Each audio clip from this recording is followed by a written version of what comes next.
like, don't the porn stars just fluff each other off stage? Yeah, I mean, Like that seems more cost effective, you know? Imagine being I would a porn assume. star and you're like, no, that's not my job description. I don't fluff backstage. I would assume that yeah, you probably don't need to hire a whole new person when you can just jerk off, have someone else jerk you off, and take a bunch of pills. Exactly. Yeah. Hello and welcome to the Benzo Rehab Dungeon. It is episode 110. It is also the 23rd of September, 2022. I am your host, Michael Deebs. I am joined, as usual, by Danko Suvin from the Instagram handle at DankDeluz, and also John, the producer from the Instagram handle at Discopathic, where you are encouraged to send him vaguely sexual threats. And sexual threats. Sexual death threats is all I'll respond to, though. Okay, well, I didn't want to like overstep my bounds there, you know. Yeah, HR's really been getting on my case about like the butthole pictures thing, and it doesn't matter if you're consenting to it. They've just told me that it's not normal for a boss to make that request for you. That's weird, because what I thought was happening is that you just didn't want to give him something he wanted, so you wanted the threats to be vaguely sexual, not boring. entirely sexual. Yeah, boring. Hold up. What am I, 50? Crackly. Let me. You are a crackly little guy. It was on the stream. Whatever. Cool. Oh, wow, yeah. John, how are you doing, by the way? You're cracklier now. Like cracklier? I'm great. I just crawled out of a hole and rushed here as soon as I could. So I'm happy and great. Quite the sob story you've given us. Thank you for that. That sucks. It does suck. It's only my audio. Fuck. Yeah. Yeah, you're the crackly boy. Yeah, you're ruining this for all of us. Okay. Ruin the podcast. Apparently it's good now. Hold up. Let me change. No, it's not. On. Definitely not. Sounds worse to us. Better than on them. The stream, you motherfuckers. God damn it. But you are crackly for us. Yeah. Oh boy. There's no way my fluffer can get me hard if you sound this way. Yeah. You need a clinically trained sex worker. How does this sound for you guys? Now your voice sounds deeper but more crackly. Yeah. That's worse, I would say. Yeah. You sound like a big bug man instead of a small one. And now? Say something again. Hello. Okay, now tell me how you're doing. I've been better. I'm having a bunch of audio problems right now, apparently, so that sucks. Well, you sound better. The quick brown box jumps over the big brown box. Yeah, the big brown box is jumping. What? That's crazy. Okay, I've apparently fixed my audio, so we can move on from that subject. You sound like shit to me. Yeah, I mean, it's not fixed. It's better. It's not fixed. Yeah, but it is better. Ask me how I am. Yeah. How are you today, Dodor? I am very tired. Oh. And I feel like I got more obnoxious over the last week. You see, I've yeah. Your coach should be mentioned, I think, for the listener. Oh, also that. Yeah.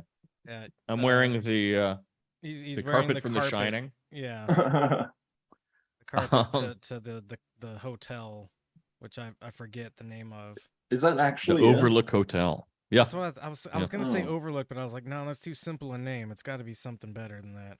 The Overlord Hotel. The Overlord Hotel. But no, I meant in my personality, not in my looks per se. Of course, yeah.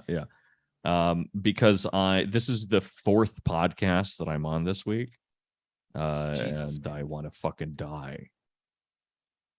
I don't like doing podcasts. If anyone wants me to come on their podcast, let me know. Come on. I don't like it. For a guy that doesn't like doing it, you sure do a lot of them. Well, it's just like women. You know, I don't want to. I don't like having sex with women, but I do it every chance I can get because I was told I have to Now, by my agent. would you consider what you're doing right now being on a podcast? Because I feel like this is your home podcast. Huh. Yeah.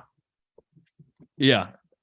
Yeah, this is like being home. I can fix something, you know, around the house, and I don't feel like I'm at work, even though all day I'm like fixing things. Because it's Yeah, my but you go home. home. That's where you go. You go Yeah. home. So I go on a podcast. Right. Well, you're on the home podcast now. Yeah. This is home. You're supposed to feel safe Yeah. here. Yeah, no matter how much more I- successful your other podcasts are. Whoa. I- What is the accusation there, John? Is there something you might want to say about the podcast? Yeah, we are maybe it's- nothing compared to the Doug Zone. Maybe it's financially underwater. Maybe I'm just hemorrhaging money on this. Maybe if I don't get more people subscribed to the Patreon, I'm just gonna give it all up.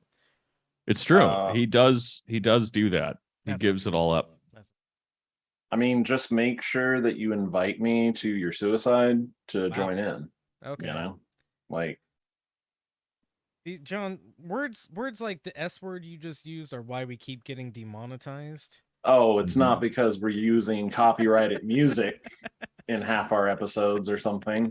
In fact, if you think about it, it's mostly John's fault that we get demonetized. It's not Mike and I in any way, shape, or form. Neither one of us have anything to do with John is the one that clicks the links, and as a producer, he should be warning me, like, "Hey, maybe we shouldn't use this link because You know, I do things like that, but then You said everybody's doo-doo. like, quit being a doo-doo pussyhead.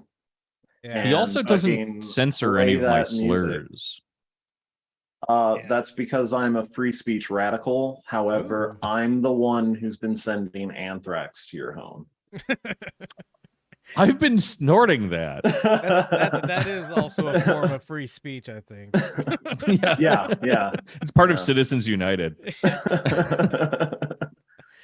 Well, cool, gentlemen. I'm glad that we've really latched on to the spirit of this fun episode. I don't have any hour-and-a-half long slideshows prepared about Nazis who are pretending to be communists or nuclear energy. We're just gonna have some Pretending to be fun this green. episode. We're not even gonna talk about bad stuff, I think. Oh. I don't know. I didn't really go over the links too thoroughly. Are we going to talk about buildings? No, we're not even going to talk about buildings unless you want to, I Holy guess. Unless you like somehow find a way to shoehorn it in. I probably will. We all will, in our own We ways. we may talk about systems and structures, but Oh no, in the abstract, not tonight. no, we're not allowed to do that one tonight. All right. So let's go ahead and get to this first link. Oh God. Oh my God. I even Is this begotten? No, this is an advertisement because John showed up late, half cocked, and didn't fucking pre-screen anything. Yeah, and it was for an emergency room near me. Some type of like corporate, extremely corporate one that has commercials. Like, who advertises an emergency room? Well, like, you might does have the noticed algorithm know that I'm close to death? when you have a for-profit healthcare system, advertisements help, I think. Like, I mean, there's been times where I was having some kind of medical issue where I felt the need to at least go to like an urgent care or something like that, right? Yeah. And then what you're supposed to do is you're supposed to call your insurance company and you ask them for permission, what urgent care you can go to, and they gave me a list of like all the urgent cares in the area I could go to, and this was at my last job, and I had pretty good insurance there. It was Aetna, which is not bad insurance at all, supposedly. I mean, it's better than a lot of insurances I've had before. It's pretty good. Yeah. Yeah, so I have a pretty good insurance company, insurance policy rather. It was when I was working for the city, so like all the benefits are pretty decent.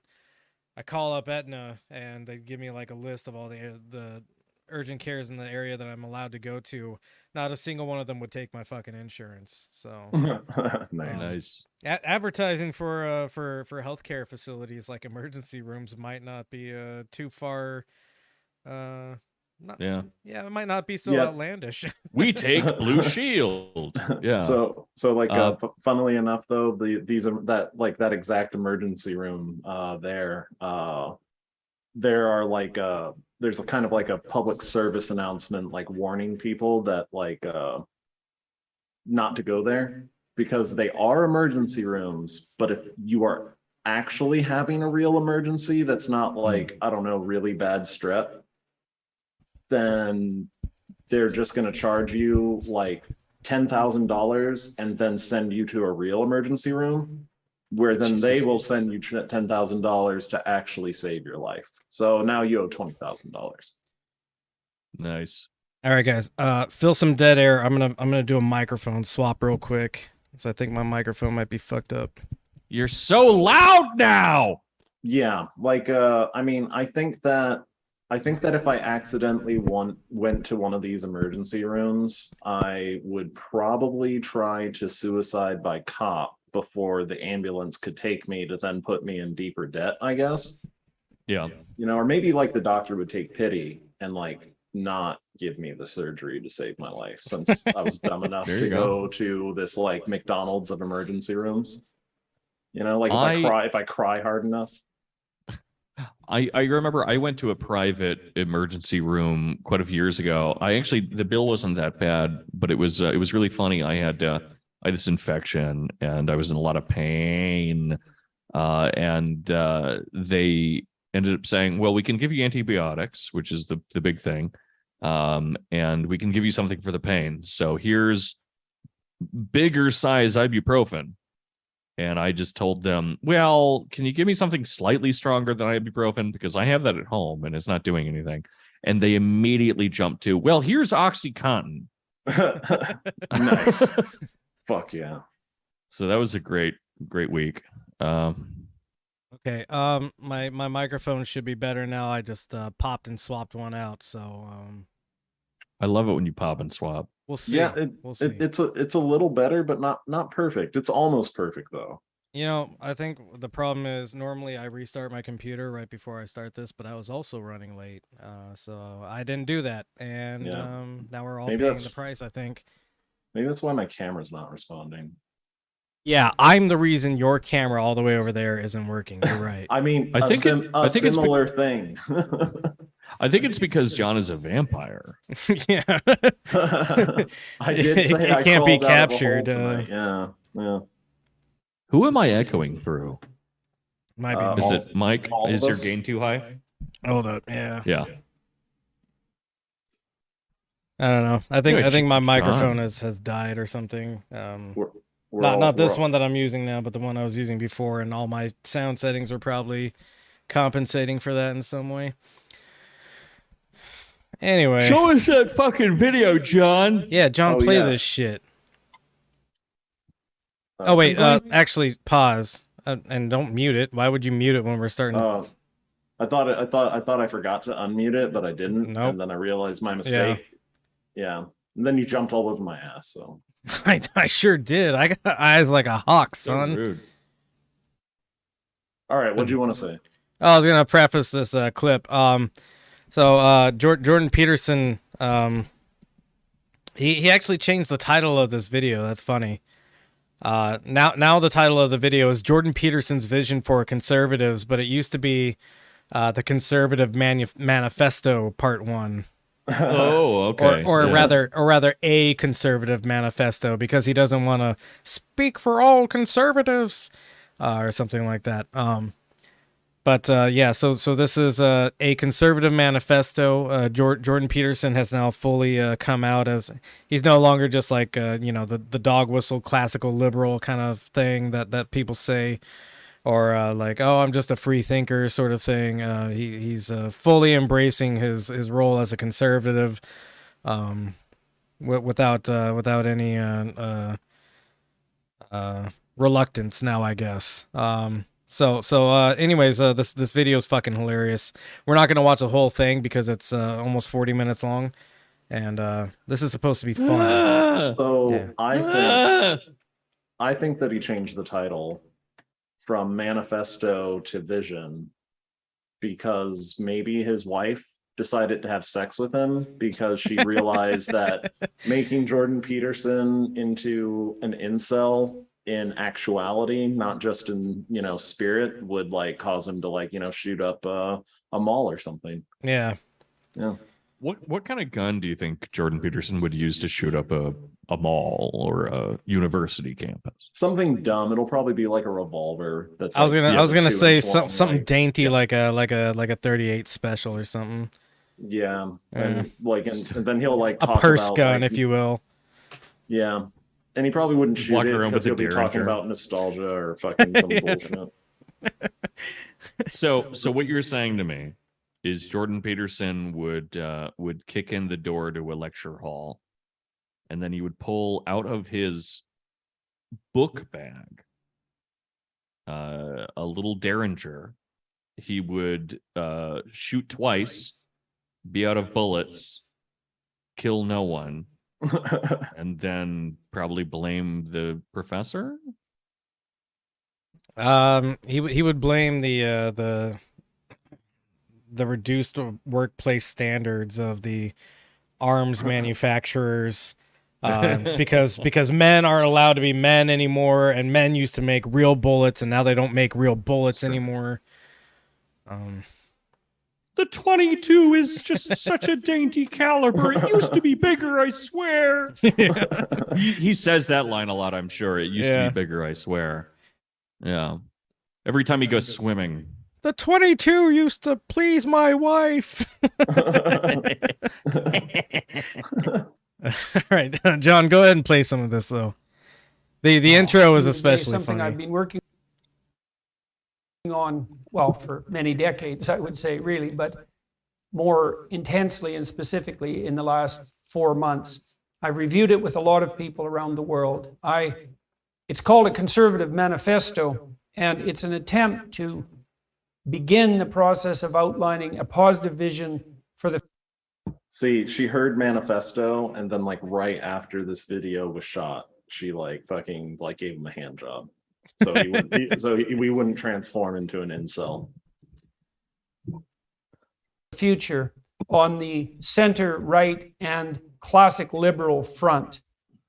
I decided to entitle it a conservative manifesto. I'd played with the title, something approximating a manifesto of canonical Western virtues, but I felt that was a weaker title, and I also felt that it was time to make a statement on the metaphysical level, let's say, on the center conservative side.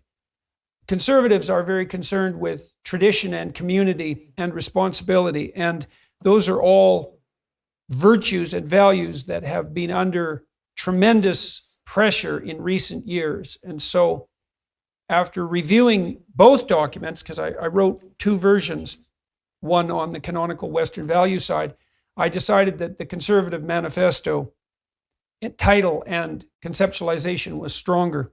Now, as I said, I'm trying to outline a positive vision for the future, and this is a very difficult thing to do. Pause. And this is a test case, I suppose, to see how people.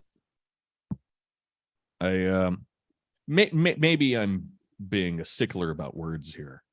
But the thing about conservative visions is that they're never fucking positive. They don't add anything. Sorry. I don't think he's gotten to the point yet, but pretty soon he's gonna use a line that he keeps reusing in a bunch of his videos, which I find very interesting. And it used to be bigger. No. Oh, okay. That's something he says in private bigger. while weeping. My editor ruined this work and my penis. The line that he uses, that he keeps using, is that he's at the like limit of his conceptual ability.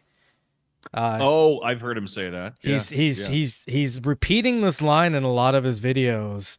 And what you might think as probably as a listener or as a viewer or, you know, you two gentlemen, is that, well, yeah, of course, like any complex thought is probably at the limit of your abilities because you're a benzo-addled moron that doesn't know what he's saying half the time. But I confirmed this by looking through the comments, and we don't need to look through the comments because I don't know how they've changed since the last time I viewed them. But people see this as a win for Jordan Peterson. They're like, wow, if this, you know, insanely intelligent mystic philosopher is putting these thoughts at the limit of his conceptual ability, that must mean that a dumbass like me could barely even grasp them at all. It's having this. I call it. Go ahead. No, sorry. Go on. Oh, I was saying it's having this paradoxical effect because so many dumbasses have latched onto him as their daddy that they can't like conceive that maybe he's just dumb. And that's why this gives him so much trouble. and when he doesn't make sense, it's because he just truly doesn't make sense. It's not because he's too smart for you. He just doesn't make sense. I call it the Canadian Lovecraft. Where you have a character who walks up and says, I'm actually very rational. You have no fucking idea how rational I am. By the way, fish monsters ruined my brain because they're fucking people's wives.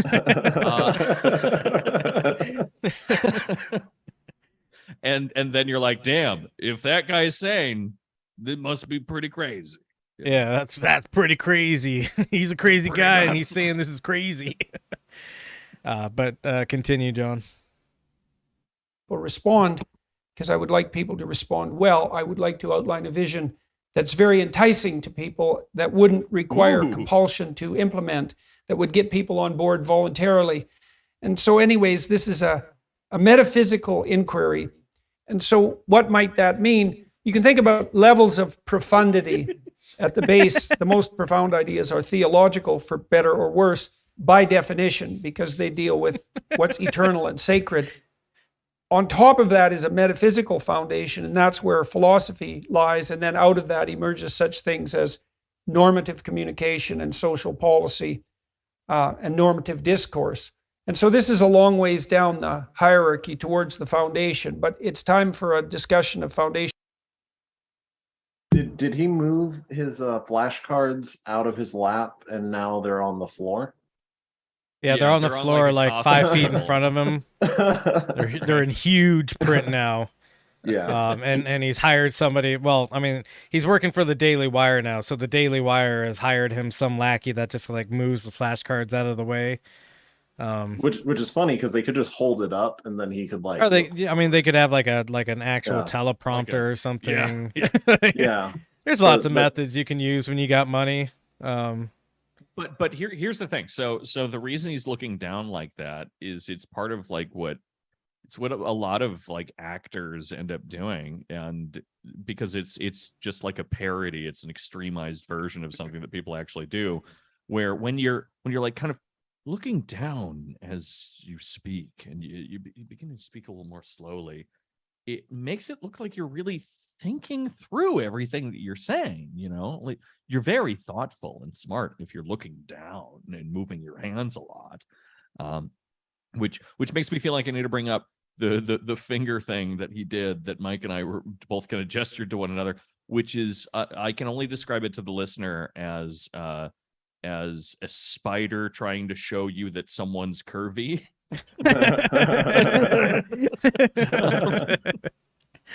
These concepts, they're so hot. Yeah.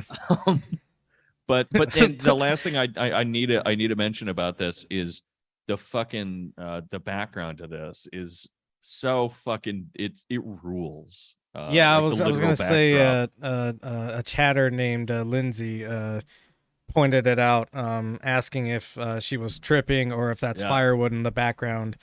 No, you're not tripping. This is all it's all to convey an aesthetic, right? There's no fucking way Jordan B. Peterson lifted up an axe and chopped any of that fucking wood, right? This is just a set piece that's behind him.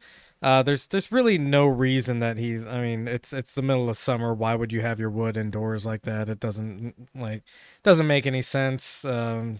Even if you were like living some kind of rustic lifestyle, which I assure you he is not. There's no reason behind it except for I don't know, your average dumbass watching this is gonna go, wow, look at all that stacked firewood in the back, the nice white linen drapes, the obvious rural setting in the background, and then he still has the chutzpah to show up in a nice suit, nice tailored suit. He's doing the whole tailored suit guy thing.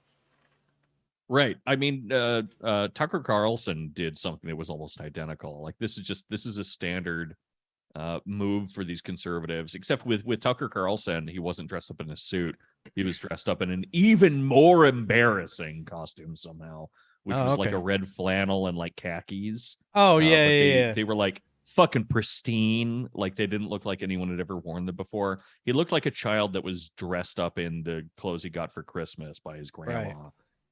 And I fucking love it. But yeah, they love this like rustic. I chopped wood once, and it's piled up behind me inside of my home, for some reason.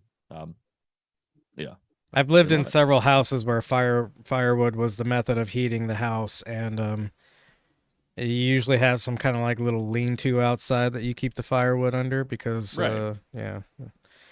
And I guess there's some amount of reason to have some of it indoors in case it gets like real fucking wet and blizzardy outside or something. But no, but even then, like that's an insane amount of firewood. Yeah, frankly, I've never seen it indoors after living in like cold climates and whatnot. But yeah, yeah.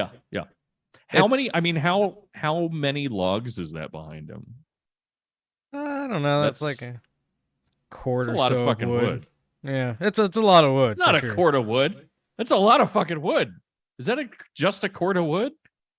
Yeah, dude, cords are a lot of fucking wood. Like when you they are, but I don't know. It looks to me like it's just an insane amount of wood. Anyway, but yes, it's a lot of wood.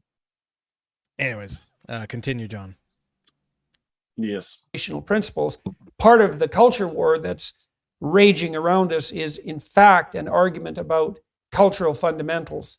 And so, well, I'm going to read this. Now, it's long and it's difficult, and I have to read it because it's pushing the limits of my cognitive ability. Where does a guy get a right to say what a woman is? And by the way, I just looked it up, and a quart of wood is 128 cubic feet, so that probably is about a quart of wood. Yeah, I told you, man. It's It's I know. Wood. It's a huge amount of wood. And in fact, it's probably a quart of wood because that's the lowest amount that they could buy to put in the background. Yeah. They just ordered a quart of wood because some fucking idiot also just didn't know how much a cord was. Well, I mean, they felt weird being it's hard to buy any less. Like if you're in a region where you have to buy like let's say you can't chop your own wood, you got to buy some wood that year. You really can't buy any less than a cord. Like that, nobody's gonna sell you any less than a cord unless they're like feeling generous when they're working like a side job as a wood chopper. So yeah, like here in Texas, the people who make a living off of chopping wood, they have their like wood like pre-chopped for sale, like they did it 4 years ago. Yeah, they're still selling it. But like out in Colorado, fucking driving to Colorado, you just like see fucking the people who do sell fucking wood, they just have like warehouses fucking in the back behind their house, just fucking like these like these like stacks, like basically about like that with a fucking little roof over each one. Yeah, the little lean-tos. Yeah, but like I guarantee you they'd laugh at me if I fucking was like, I need like a bag to go camp. No, exactly, because like making the delivery isn't worth it to them unless they're selling in that volume. Yeah. But enough about the wood. We've seen once again Jordan Peterson pull out his line. I'm at the limits of my cognitive ability here. I'm channeling so much brain power that it's go ahead. It's also a dog whistle, right? Because he's talking about like innate cognitive capacity and yada yada yada. So it's his way of just like reminding people that everyone has like their specific limit. Yeah, which he does love to do. Money concentrates itself in the hands of the most capable intellectual people who know how the system works. There's no nepotism or intergenerational wealth that maybe favors certain groups of people. It's all people owning the money and the power because they deserve it, because they have he likes to lean on IQ tests a lot for that kind of stuff. It's lobster hierarchy nonsense that really doesn't actually make any sense. It's and when just such a sad truth that black people don't have the cognitive ability. Yeah, I mean that's really kind of all it goes back to is if you belong to a community that has been historically disenfranchised, well, maybe it's got something to do with your community's cognitive abilities to engage with the market. And not things like, anytime you've secured a decent amount of wealth for yourself, the U.S. government has literally bombed you, even inside of its own borders. And I'm no advocate for black capitalism, of course, but, it is notable that Black Wall Street was literally bombed inside the U.S. at one point. So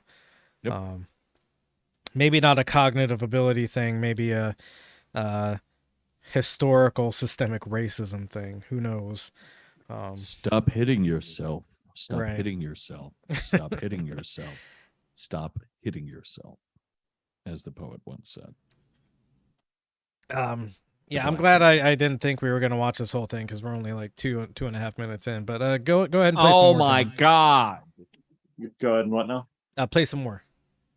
Do it spontaneously. It's too complex. And so I hope you'll bear with me and you'll find it useful. I suspect it will require several listenings for people who are really committed to it. And you can choose to be committed to it or not as you see fit. So I'm going to launch into it. And it's titled, as I said, A Conservative Manifesto. That's a play a bit on the Communist you're so Manifesto. clever. This is a No conservative shit. manifesto, so I suppose one among many. And I Pause don't it. imagine it'll be the last word on it. This is a good pause. Goddamn. It's a play on the old Italian piece, the Fascist Manifesto. But it's a Fascist Manifesto. See, he's so Jesus Christ. he's so fucking dumb that he thinks like the only the whatever manifesto that exists is the Communist Manifesto, and like you're saying, yeah, there's the Italian the Fascist manifesto. I mean, there's and- probably more the fascist manifestos than there are the communist manifestos. yeah, I mean, there's really because kind there's of one the communist manifesto. right. And yeah, I mean this a conservative manifesto is nothing new. I mean, it's just a rebranding of stuff that's been said over and over again.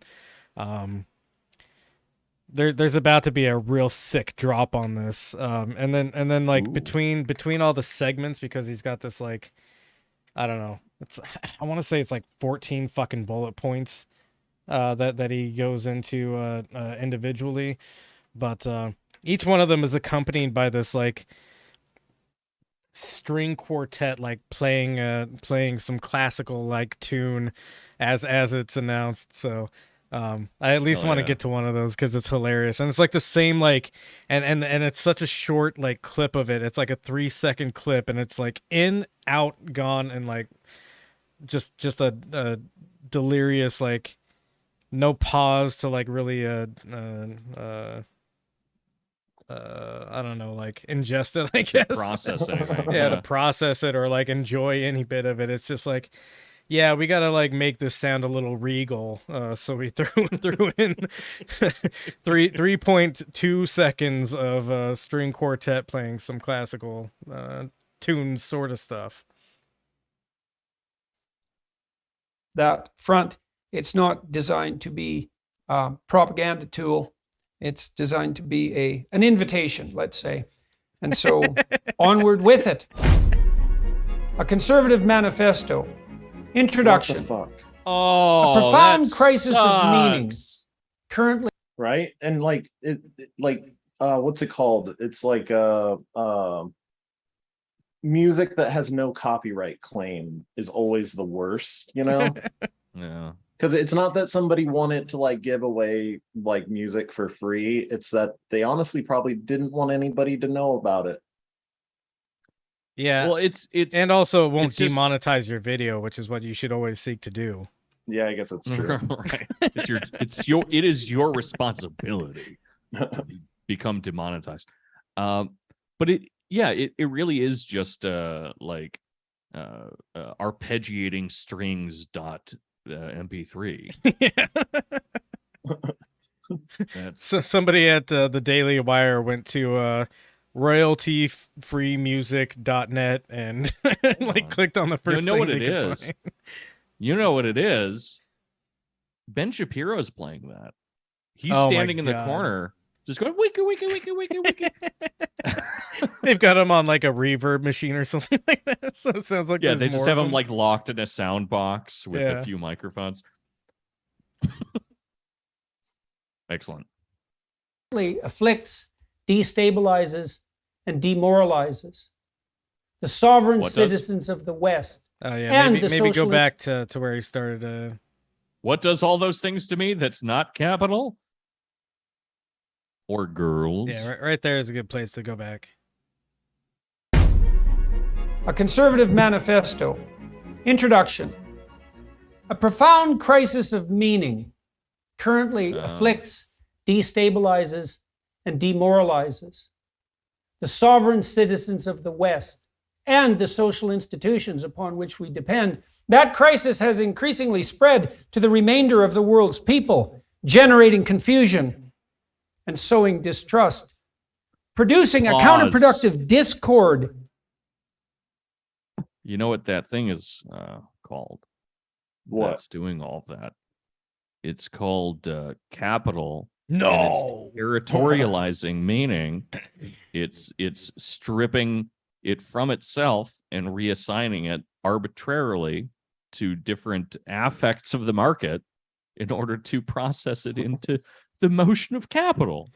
And there's a fun book. I don't know if anyone that's listening to this has heard of this, but it's called Capitalism and Schizophrenia that talks exactly about this.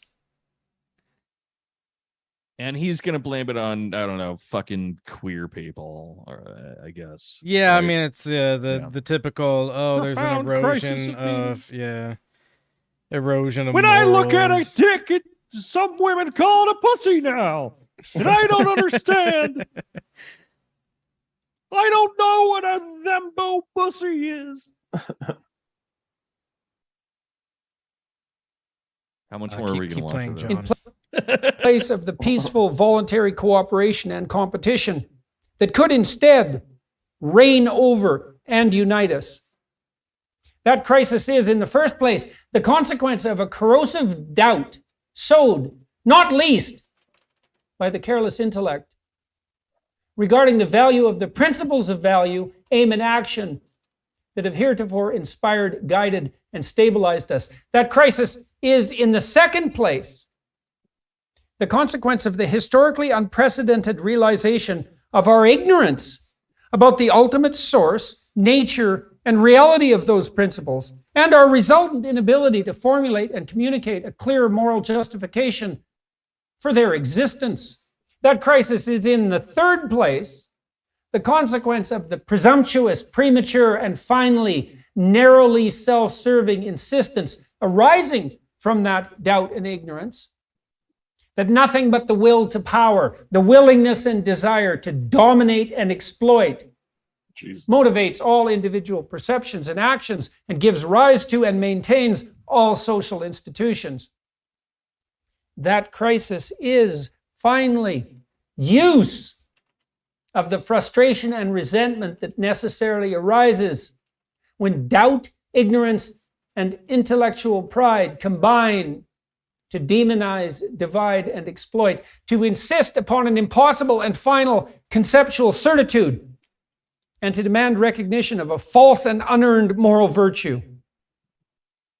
That crisis manifests itself in the idolatrous battles, simultaneously petty and terrible, that currently divide our world.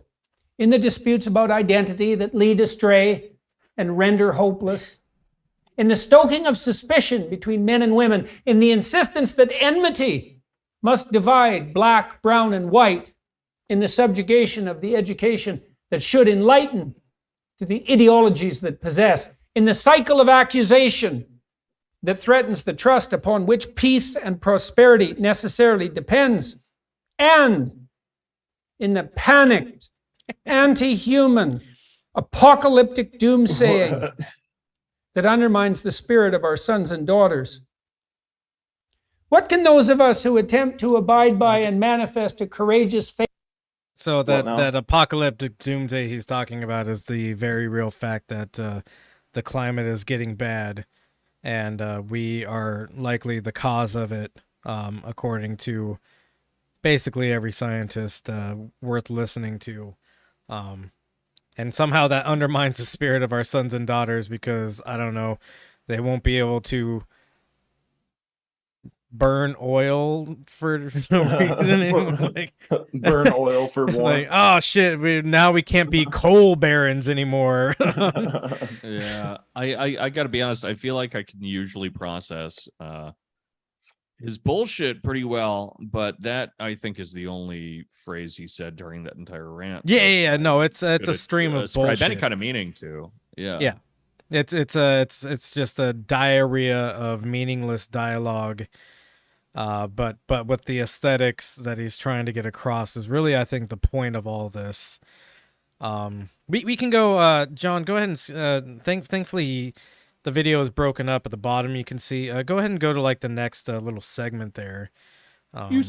You see, the problem that we're experiencing with our sons and daughters is the fact that on their impenetrable perches, the pugnacious pugs have been pussyfooting around and telling us that we can fuck the birds anymore.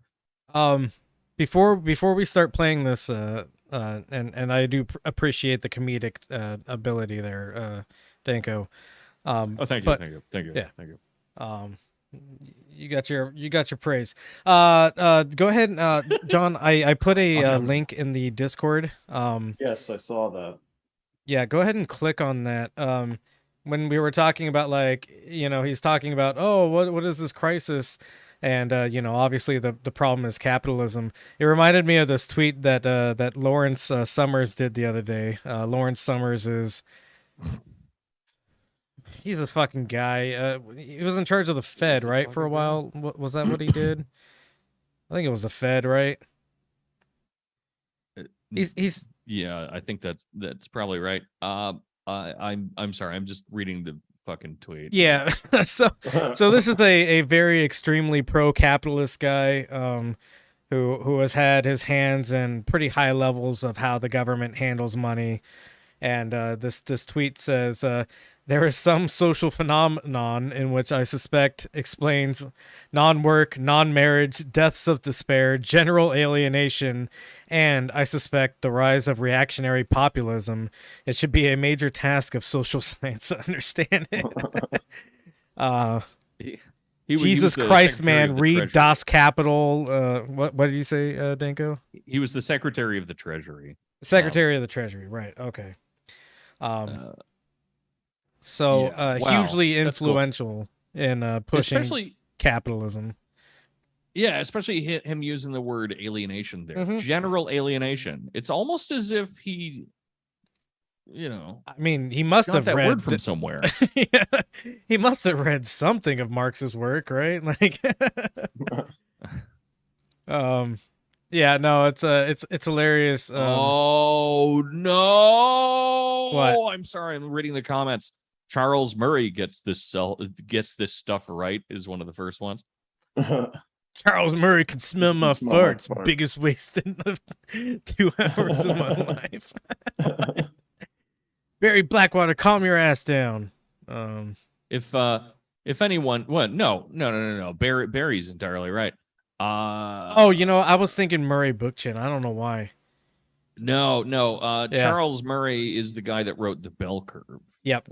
You're right. He's one of those dudes that tries to use statistics to lie in cool and more racist ways. Yeah, you're right. Barry Blackwater, I'm sorry. I didn't mean to call you out like that. Yeah, you're a cool dude. In I the was Benzo book. confused. Until we find out you're a pedophile. Yeah, until we find out you've done something bad to children. As all Twitter leftists. The P word is another one. Oh, I've been looking at words that get you demonetized, and the P word is another one. Is it pedophile? It's pedophile.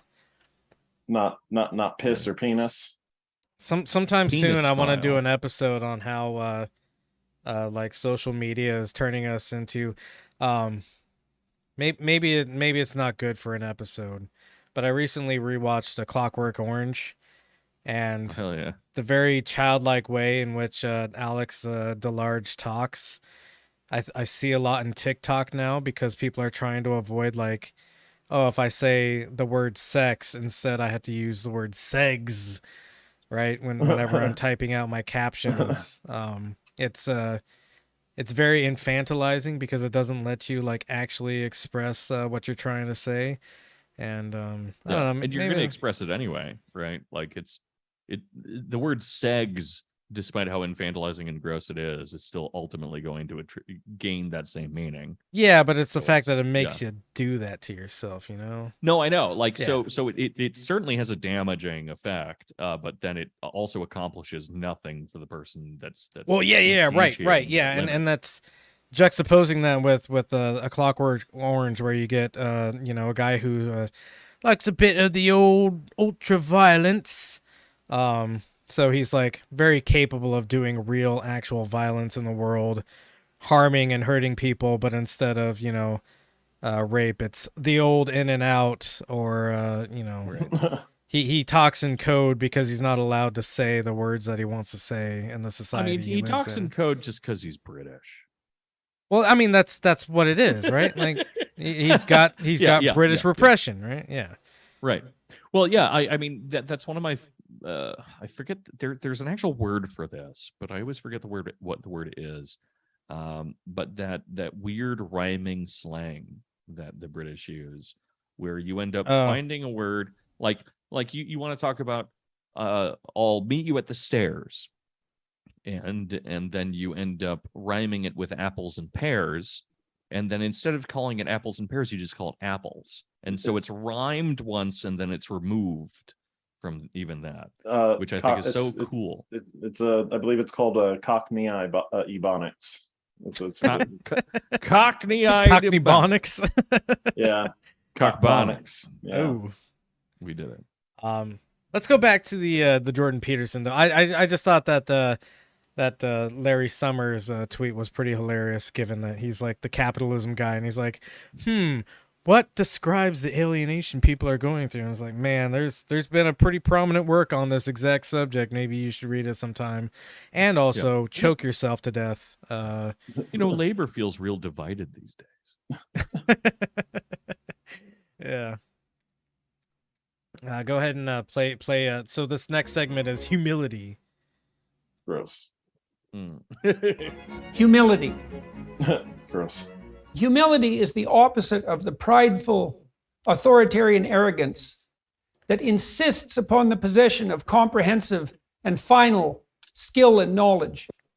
To revere humility is to accept the insufficiency of current presumption, to acknowledge the value of attending to what is not yet known, to listen to, value, and attempt to truly understand the opinions of others, no matter how ill-formed, to strive to gain further knowledge. Yeah, go ahead and pause And to- that. Forgive me if I'm wrong, but isn't he just describing, like, postmodern discourse? Yeah. Right? Where, like, oh my God, a lot of people have different subjective views of the world. Let's Interesting listen to that he would put this postmodernist slant into his a conservative manifesto, right? And let's be clear here. The difference between Jordan Peterson and the left is that he's really angry about postmodernists despite being one. And the left, generally speaking, I mean, you get into standpoint epistemology and stuff like that, The left generally, the ones that I think are good, the true Scotsmen, are modernists who think postmodernism is cool. Right. Right, Like, yeah. it's really bizarre. But yeah, and also his weird shit about like talking about how, I mean, he wasn't saying him by name, but he was invoking him, like shitting on Nietzsche before, and it's like, you fucking love Nietzsche, and so do I, but like, what are you doing? What is happening here? I think you guys love him for different reasons, maybe. Significantly different reasons. Despite the fact that we come, okay, he and I like Nietzsche actually for the same reason, and then we do different things with it. Okay, Right. that's fair enough. And the reason that he and I both love Nietzsche is because the idea is that truth is severely limited by the deterioration of the social fabric, and because of the fact that we can only access what we personally end up knowing or determining to be true, you need to act and building a life that is not, in fact, entirely crippled by the torpor of unknowing. Right? You need to make something. Yeah, I mean, it's probably obvious where we go. Different It directions kind of goes here. into the GI Joe thing of knowing is half the battle, but you still have to have the battle, right? Right. But which battle are you going to fight? Yeah, right. GI Joe, so wise. Fuck, what was I gonna say? Pork chop We've alleged sandwiches. for a while on this podcast that Jordan Peterson is actually a postmodernist, despite the fact that he Postmodern cuck. yeah, he constantly decries postmodernism. He himself is a postmodernist. John, if you want to go ahead and skip ahead a couple of segments and I don't know, find a topic that speaks to you. Let's see if I can. We got Yeah, we got liberty, autonomy, truth, agency, identity, merit. Oh, merit. merit's probably a good one. Yeah, These let's all sound so painful. yeah, well, they all are. Well, Merit. after this segment, we'll move on to the rest of the links we have.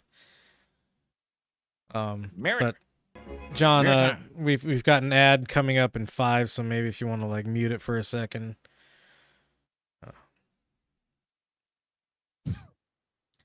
What? Oh. Brr. Is Oh. this an ad for the Daily Wire on the Daily Wire? I think Yeah. it is. Yep, Okay. it sure Yeah. is. He really does that like cool high school teacher thing. Yeah. Where he like leans He would turn the into you. chair around, but Exactly. but his suit's probably too tight to like spread his legs out across the Yeah. back like that. Yeah, exactly. All right. All right. across the entire range of human endeavor. A small number of highly productive people operating within all domains of human creative Pareto endeavor distribution account shit. for most of the production and progress.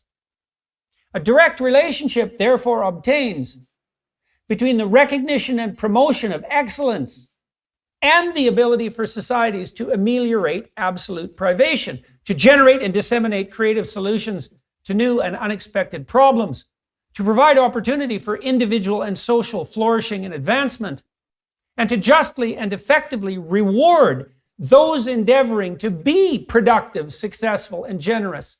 The tight causal connection between merit and consequence means that pure merit can be defined objectively by the ability to undertake the work and build the social networks associated with goals valued by the free choice of actors in the free marketplaces of friendship, community association, consumer choice, employment opportunity, Consumer choice. and political decision.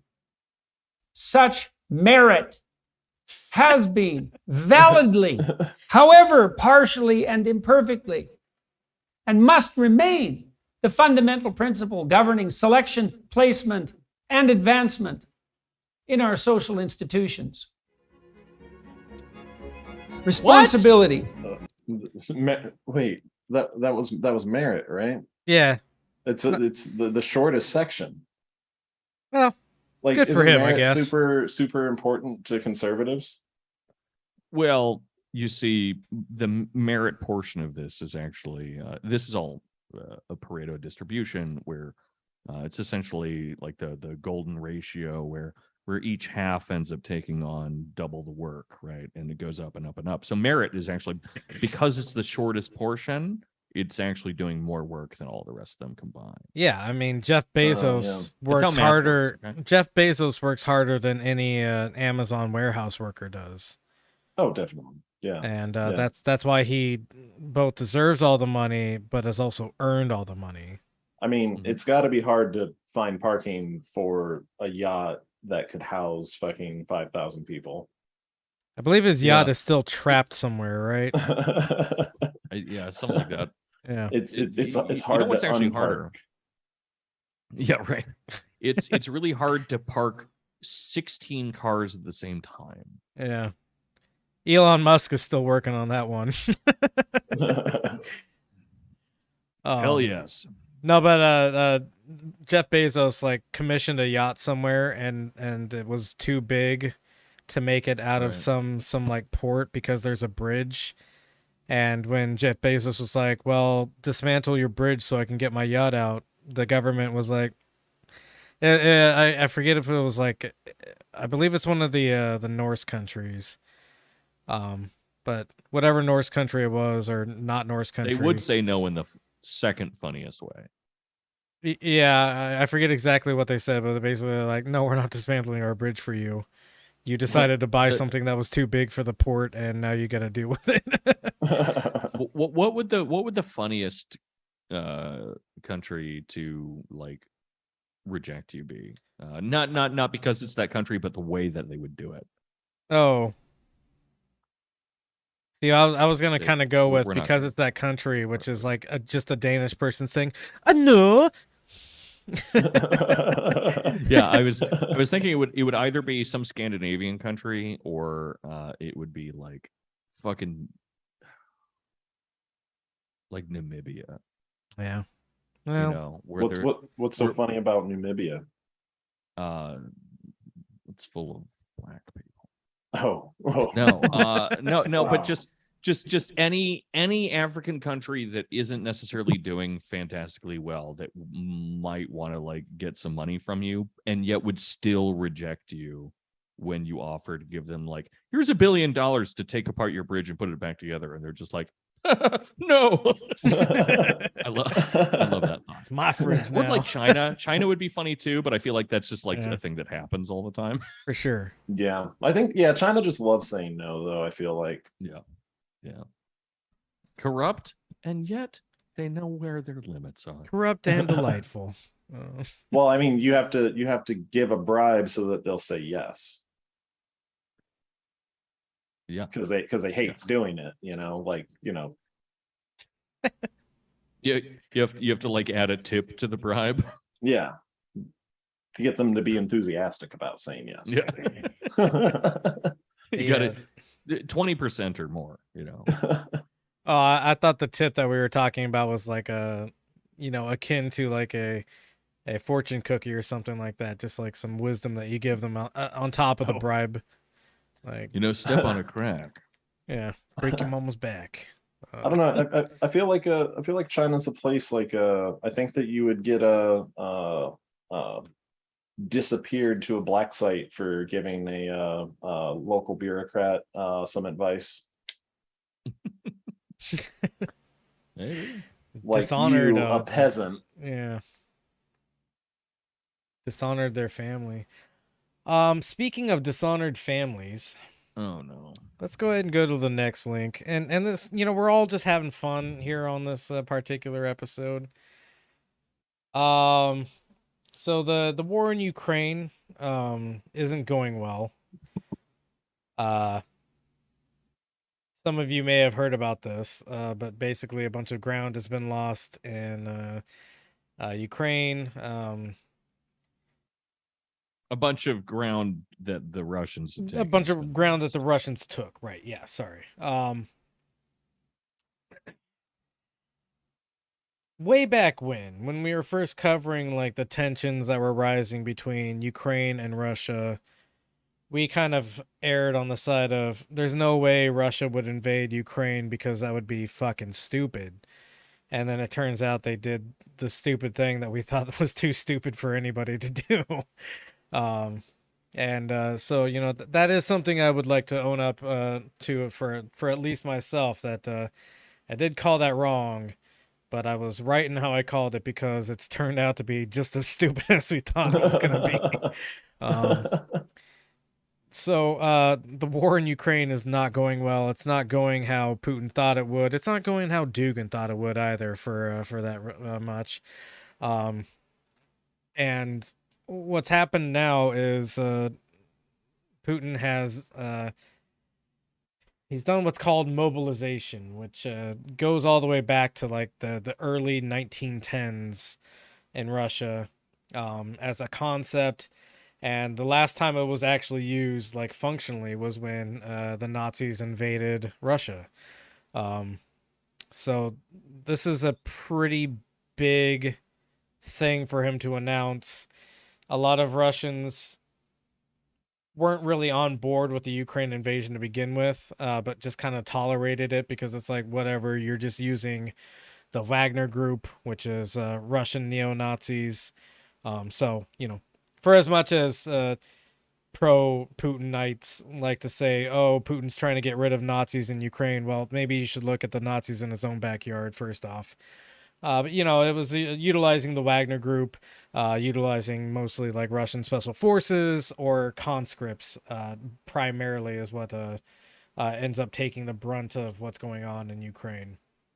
Well, now all those sources are kind of used up, and what he's having to do is do this mobilization of 300,000 Russian reservists, and these are people who could have been out of the military like for decades or more. So like old people in a lot of cases, a lot of younger people who are kind of like essentially drafted into this.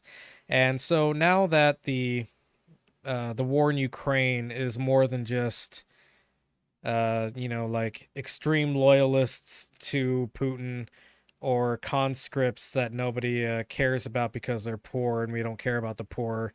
Now that it's affecting actual middle class, sort of, so to speak, Russians, there's a lot of protesting. There's a lot of people fleeing Russia, actually. There's a graphic I've seen, which I don't really care to like look at on the podcast, but basically it's like a bunch of outgoing flights and only outgoing flights from Moscow. Traffic jams, people trying to leave Moscow. I've heard a lot of people are going to Turkey, which is a weird move if you're trying to escape authoritarianism. But I guess like maybe Turkey can't. Maybe Turkey can't conscript you into the war, so it can't be as bad as Russia, maybe. I mean, Erdogan's pretty fucking bad. He's not cool. But he dresses real cool though. What's that? He does dress really cool though. Yeah, he does dress weird. So this article from The Intercept, Russians return to streets to protest widening of Putin's war on Ukraine.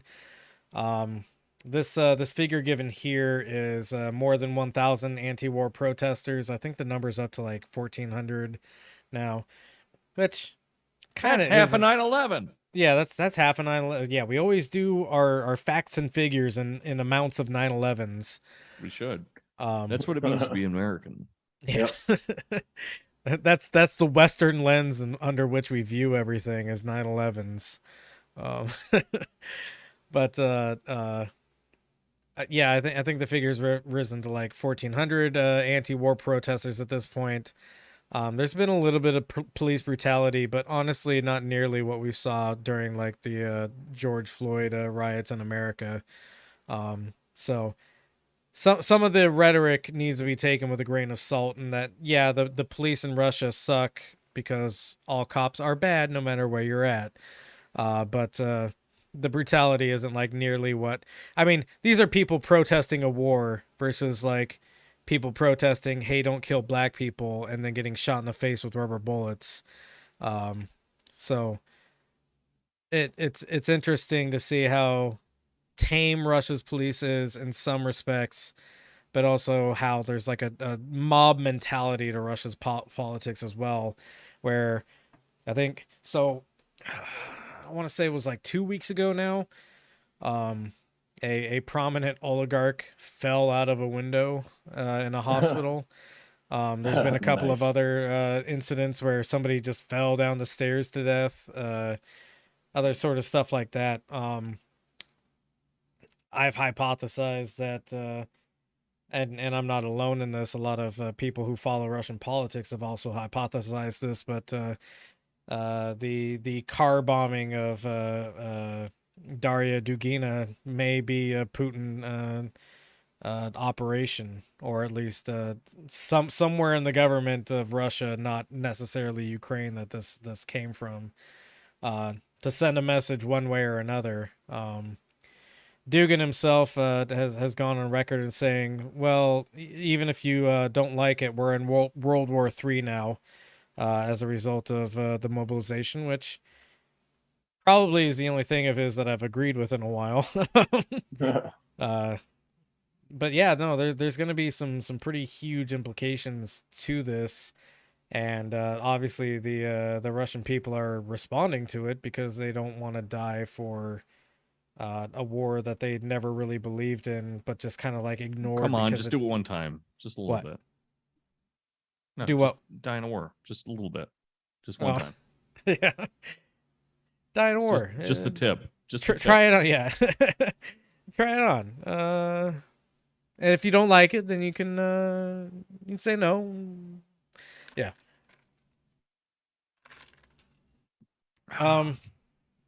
Any comments beyond that? I have another link on this subject also. Let's Um, keep fucking going. I mean, Sorry, also, like, what's the rate like of there's like a weird way that at least the American military like talks about like how like how many soldiers it takes to win a battle based in like percentage of force loss, but that can go that can go over 100%. It's average KTD. Yeah. Well, it is like, but it's like there's the map, how many of your soldiers you can fit on the map, and then that's the baseline, and then it's how many respawns like you need. Right. But like if he's respawning like I don't know, like disenfranchised fucking 18-year-olds, they're gonna suck at war. Yeah. I mean, his veteran troops already sucked at war, apparently. Well, so I will correct you there. A lot of the troops that have been used in Ukraine haven't been veteran troops; they've been conscripts. Oh, they've been kind of then- like There's been a couple of more elite groups like the Wagner group and some of the Spetsnaz or whatever. But primarily like the you know how like the army works and like the US military, kind of how like it's like a garrison force. Whenever, you know, land is taken, we just kind of like send the army in to like hold and maintain it. yeah. That's kind of like how the conscripts have worked more or less, and they haven't been able to hold anything because their training is dog shit, and they really are kind of just there because they have a military career that pays them as much as it pays them, and they need that to survive, sort of thing. So Yeah. really it's just like people like, well, I'm here because this is my livelihood, and that's all it is. And so they like the force there has been incredibly demoralized. It hasn't had a whole lot of will to like fight to the end or anything like that. There's been a lot of retreating. The Ukrainian gains have been at huge losses. Also, it should be noted. So this isn't just Russia sucks at being a military force. It does suck at being a military force, but also Ukraine is just kind of like throwing people at the line until something breaks in their favor. Kind of is a lot of what's happening. They did do like a little bit of like what Western media is, of course, like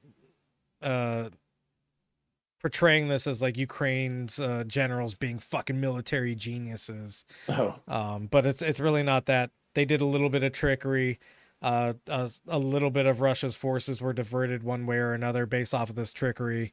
And so like they made some land gains, but the Ukrainian losses have been in like the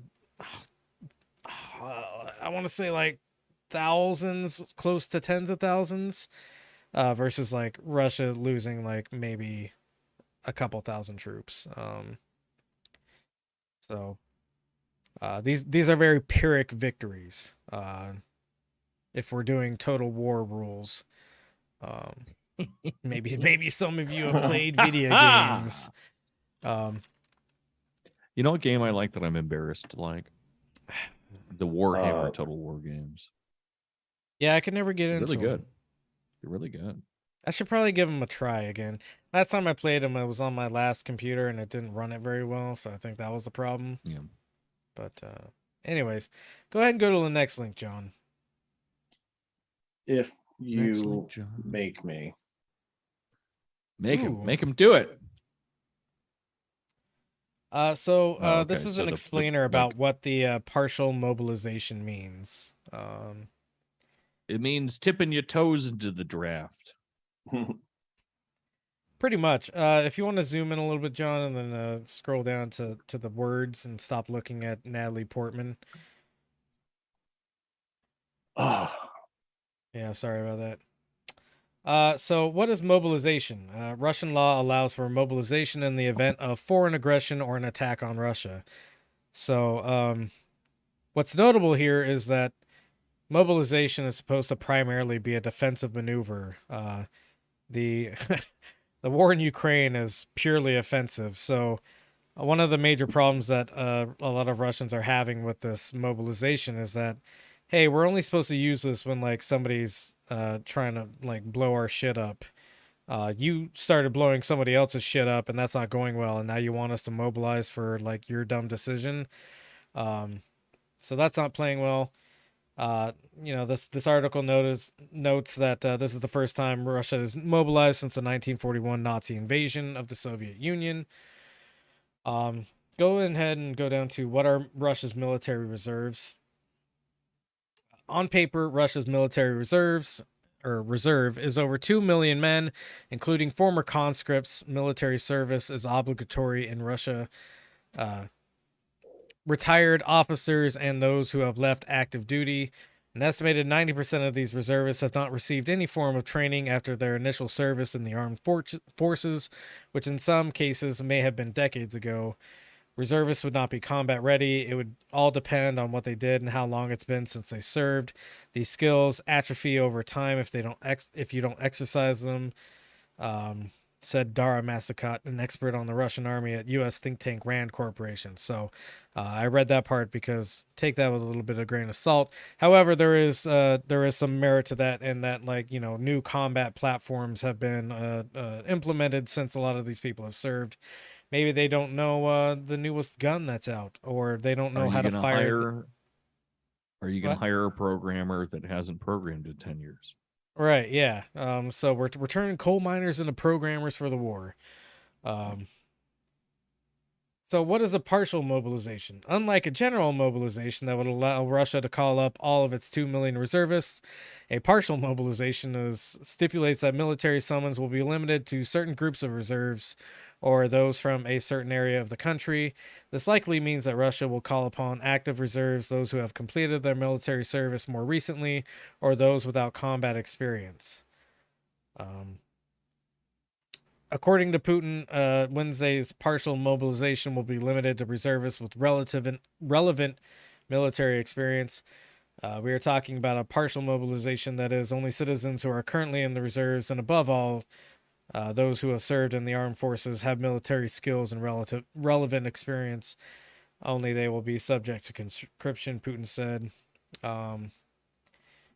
It's also not exactly clear who is going to be mobilized through this, as the article Well, notes.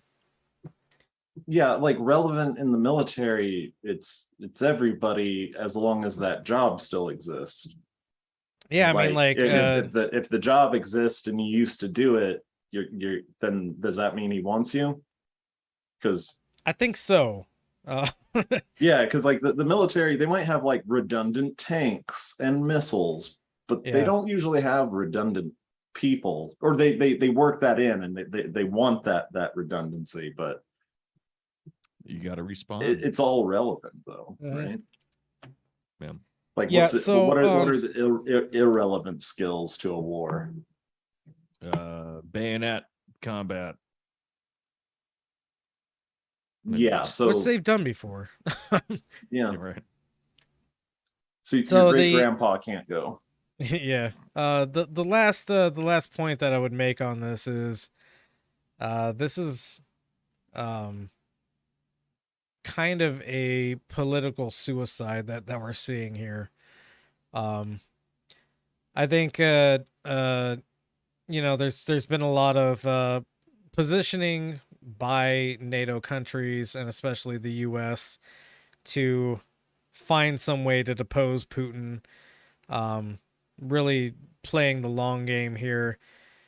We've talked before about how Zelensky was led to believe that he would be a part of NATO. This has obviously crossed some lines with Russia, and why they probably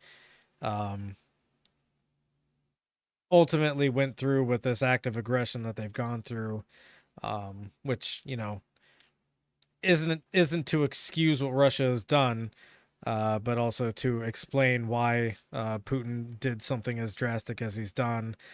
I think these are kind of ultimately the final days of Putin, and he's come out saying, "Oh, we're ready to use nukes."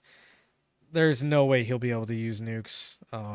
And maybe he will use nukes and surprise us all like he did when he invaded Ukraine in the first place. But I think the ability for him to use nukes in this capacity, he would be the person falling out of the window at that point, because he would be dealing with the oligarchy and a lot of generals who rightly recognize that using nukes would just mean absolute obliteration of Russia. Like, I have a totally different take. I don't think this is gonna hurt him all that much. And I don't know that it is. I know that it's hurting him with some of these oligarchs, but at the same time, like, it's such a situation where they kind of lean on one another. I know that at least there are reports saying that the Russian people are like wildly in support of him even now, maybe even more so than they were before. And I don't know that, like, I mean, are you saying that we would invade him?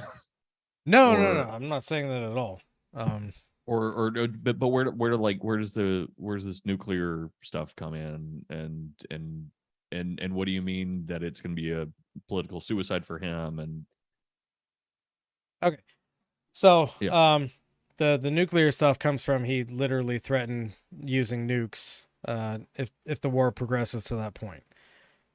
right, There's lots of generals in his own military that would never allow that to happen, because that would mean sure, but nukes aren't weapons of war, right? Nukes are political weapons. They're a thing that you gesture to, and then generally speaking, people know that it's not going to happen. It's like what we were talking about last week with them fucking limeys, and them using nukes, right? It's like, yeah, you're gonna say you're gonna do it. It's like we were talking about in Afghanistan, how we would nuke the fucking Middle East into glass was the thing that a lot of politicians. Yeah. were So saying. that's And what of I'm course they're not saying gonna do it, is but it would never get to the point where he actually. But did it hurt any of these people in the end?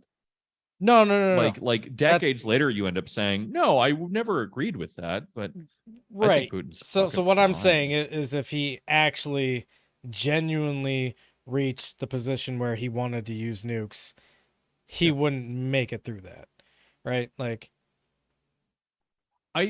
I think he would make it through it because everyone would be worried that he would do it, and then he would be like, "I'm not going to do it," and everyone would be like, "Oh, thank God, Putin's a sane person and he didn't use the nukes."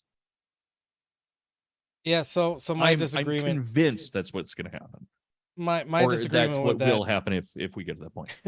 my disagreement with that is if his own military thinks that he's going to try to use nukes, they're going to do something to stop that. I don't think they think he will. I think I think this is all pretty transparent to the people involved and to everyone. Sorry, that sounds condescending, and I don't mean it that way at all. But I think it's generally transparent that when someone talks about nukes, it is offensive and it's scary and it's potentially like devastating if someone in fact is insane and decides to use them. But most everyone realizes that it's just not a fucking thing that any major No, nation that's is gonna just do. we're kind of right? more or less including his generals. Like they know he's not going to do it, and so they're not going to depose him or do anything about it. okay, yeah. Like, So we're actually agreeing here, and I think maybe you've misunderstood my point. Because what I'm saying is he's saying he's going to use nukes if he has to. yes, We all know that that's bluster, right? yes, What I'm saying is if he reached the point where genuinely he was going to try to use nukes, we're not talking about he bluster won't. anymore. Right. Again, we're talking about hypothetical here. He won't. We both agree to that. I'm saying in the event that he did actually try to use nukes, he would be deposed. Yeah. Where he's like trying to press the red button, somebody's going to stop him before he actually presses the red button if he got to that genuine point. We both know it's bluster. yeah. Well, it's like But every I'm saying time if it progressed past bluster, somebody would stop him.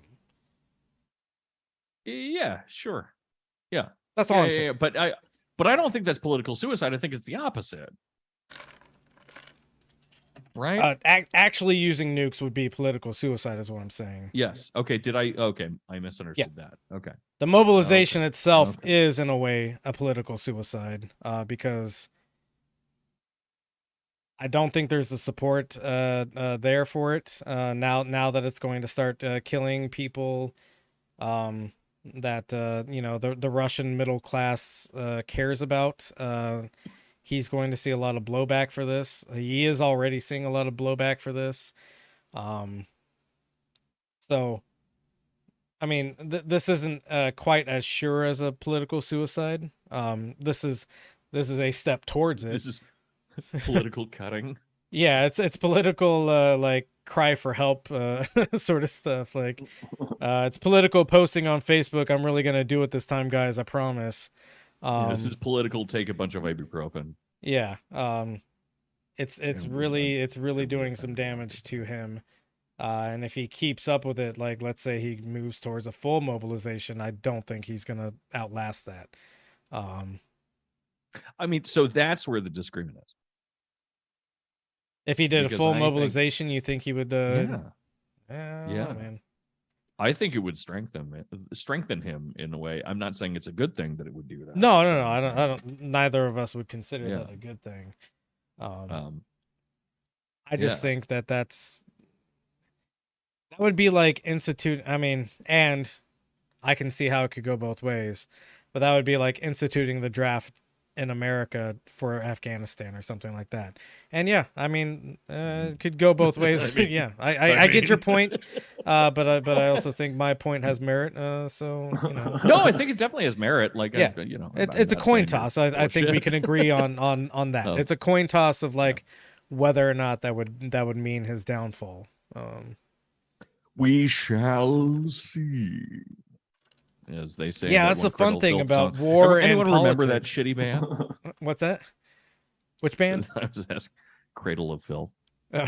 Awful band. I do Awful not. band. Yeah, I had forgotten they existed until you just brought it Fake up. black metal. Have the Yeah. word cunt on their shirt, so they got popular. Anyways, I just finished a 6-pack. Can we take a pee break? Sure, man. Wow, you're the one See? calling for I a pee break. had to do it to you. PP. You know I had to do it to him. All right, we will take a pee break and we will be right back. Yay.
I am back, but I am currently waiting for the boys to get back as well.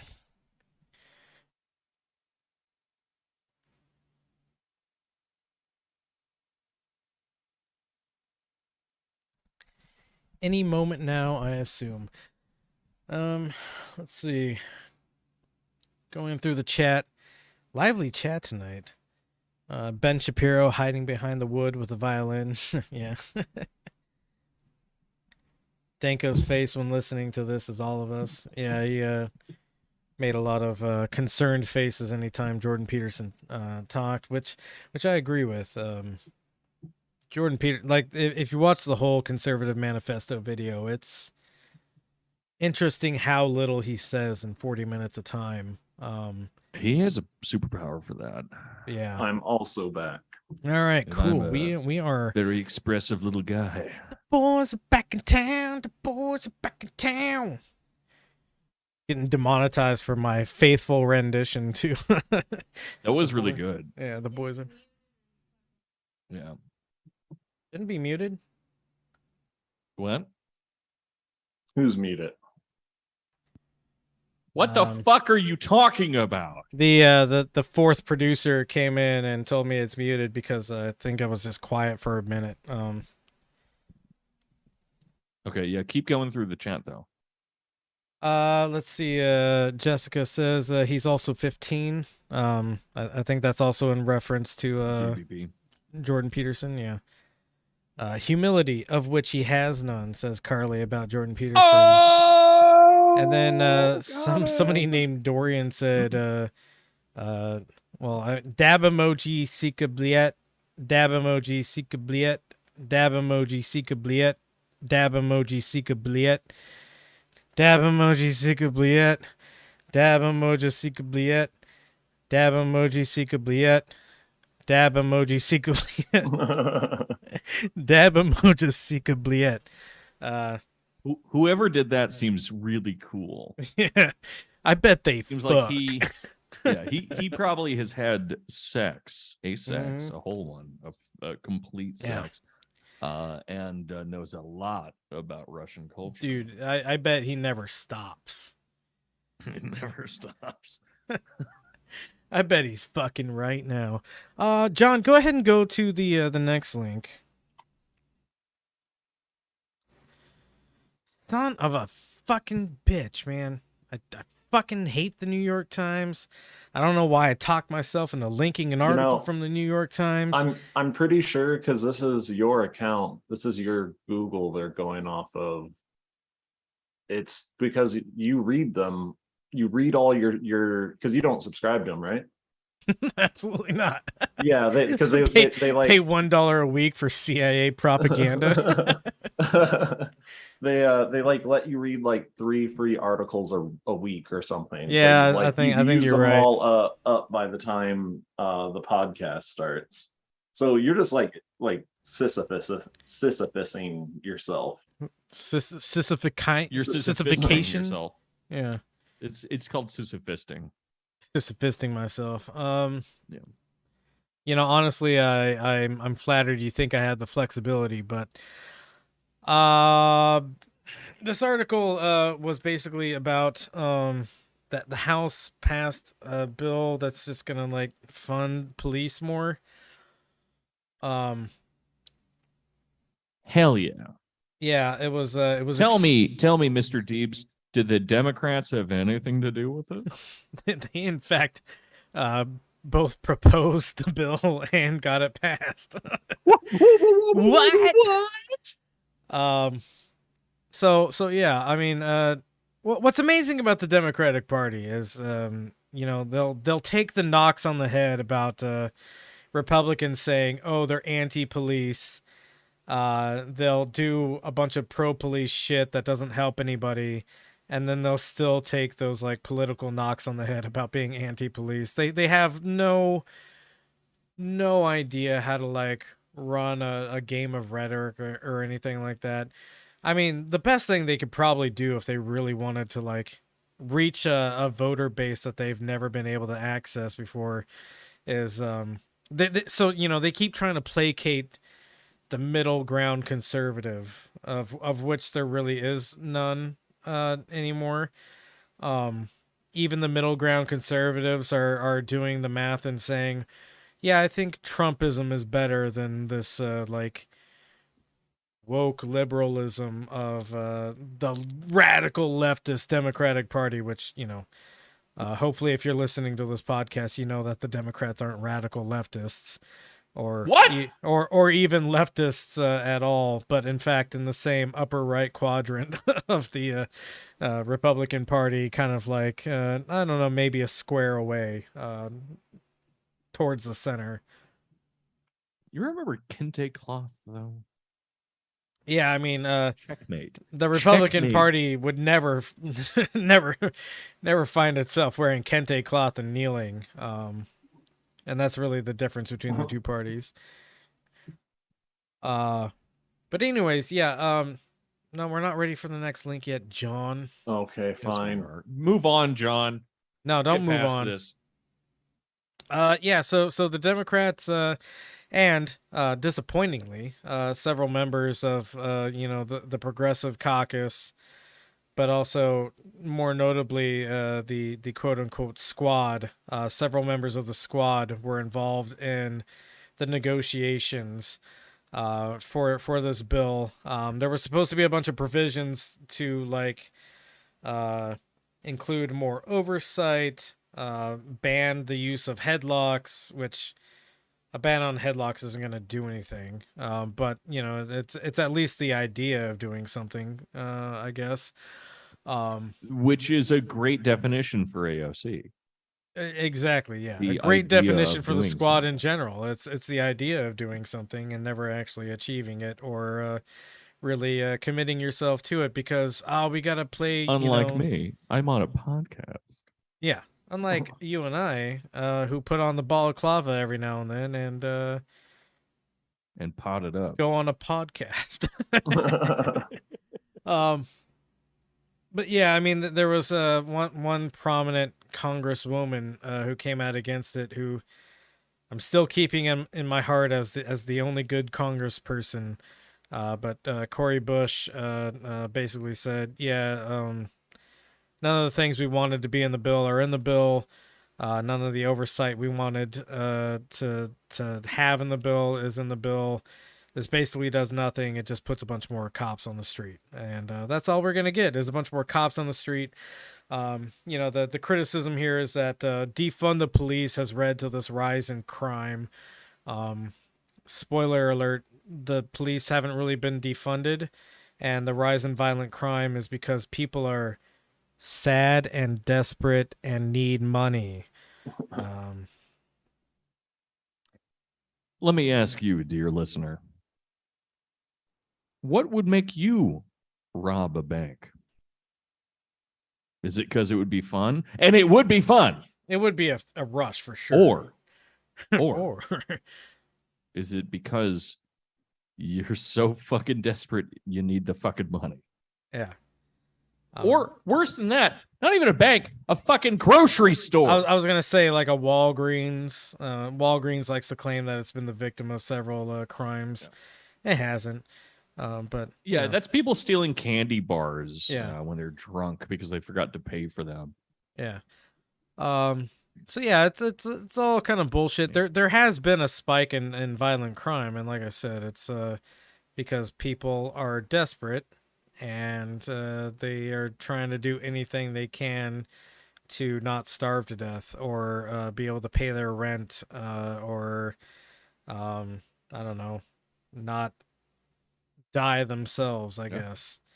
The moment I get fired from this job, I'm gonna rob every store in 10 square miles. Yeah, there you go. In one night. I'm gonna do it. In one night. So if my boss fires me, that's an act of terrorism. Yeah, it's terrorism or Santa Claus. One of the two. Yeah, one or the other. Yeah. Let's go ahead and go to the next link, which involves Iran and how people report on Iran. Were you about to say something, Danko? No, I was just gonna make a joke about you calling this the fun episode. Yeah, we're still having fun, right? We are. Yeah. So Okay, good. real.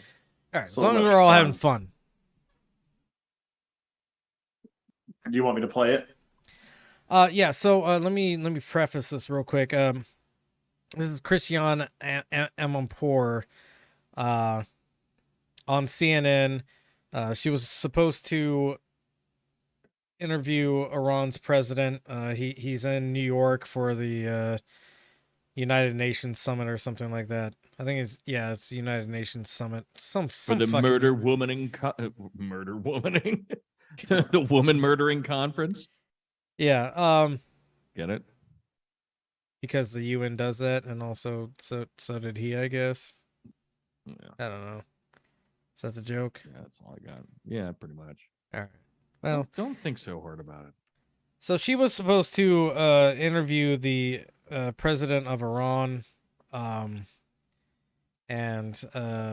because there's a kerfuffle going on in Iran right now, which we'll get into later. But I wanted to look at this video in particular because of how briefly it just kind of goes over and basically gives no substantive details about like what's going on in Iran, but ends up mostly focusing on the fact that Christiane Amanpour didn't get to have the interview she wanted to have, and really she could have had it, but she just didn't want to like play along with like the requests of her interviewee, I guess.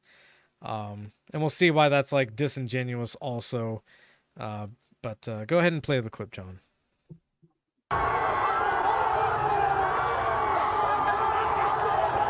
Huge protests in Iran over the death of 22-year-old Masha Amini, who died after being arrested by Iran's morality police. She was in their custody, accused of violating rules surrounding the wearing of the headscarf. Iranian authorities say that Amini died of heart failure, but her family says she was in good health before she was arrested and had no pre-existing heart condition. With us now is CNN chief international anchor Christiane Amanpour. Christiane, we see these protests. We see the women on the streets there. And those are acts of bravery. I mean, they that you're really seeing are, right because there. you're seeing not just the protests, you're seeing women go on social media cutting their hair in protest. You see some in the streets, even elderly women. We saw at least one burning their hijabs. This has been a pattern of protest for several years, but this is the most large-scale ones now, and it's because this young woman was killed. At least that's what her parents are saying, and that's what her family is saying, because they say she was wrongly taken in by the morality police. They say she was wearing her scarf, she had no makeup on, she was visiting Tehran, and was, caught up in a dragnet of these people who drive around, stand at intersections, have their vans, and just, bring in all sorts of women and young girls who they say are not dressed modestly enough. And I have to say that this has been going on much, much more stringently since the election of this current government. Very hardline government in Iran comes after the more reformist government of President Rouhani, and the women are always the barometer. And this government has chosen to crack down hard on social norms and society. And you, Christiane, experienced that more stringent go ahead and nature pause real yourself. quick. You were actually supposed to interview. All right. So a couple of things to note. They call out the morality police particularly. All police are essentially morality police. They talk about, these police roll around in vans and abduct people. I mean, that's what the police in America do kind of all day, every day, as they roll around in squad cars. They can pull you over for bullshit reasons, and if they find something that they think they can take you in for, they take you in for it. So the morality police in Iran is a problem, and it's a problem that's not unique to Iran, is essentially what I'm trying to say. So, they want to keep reusing this line of, the morality police, isn't that a scary thing to think of, that there are police going around trying to enforce morality? Well, that's kind of essentially what all police in every country do to one degree or another. Whether the morality be like you're disturbing the peace by, I don't know, flipping people off on an intersection, or not wearing the appropriate clothing.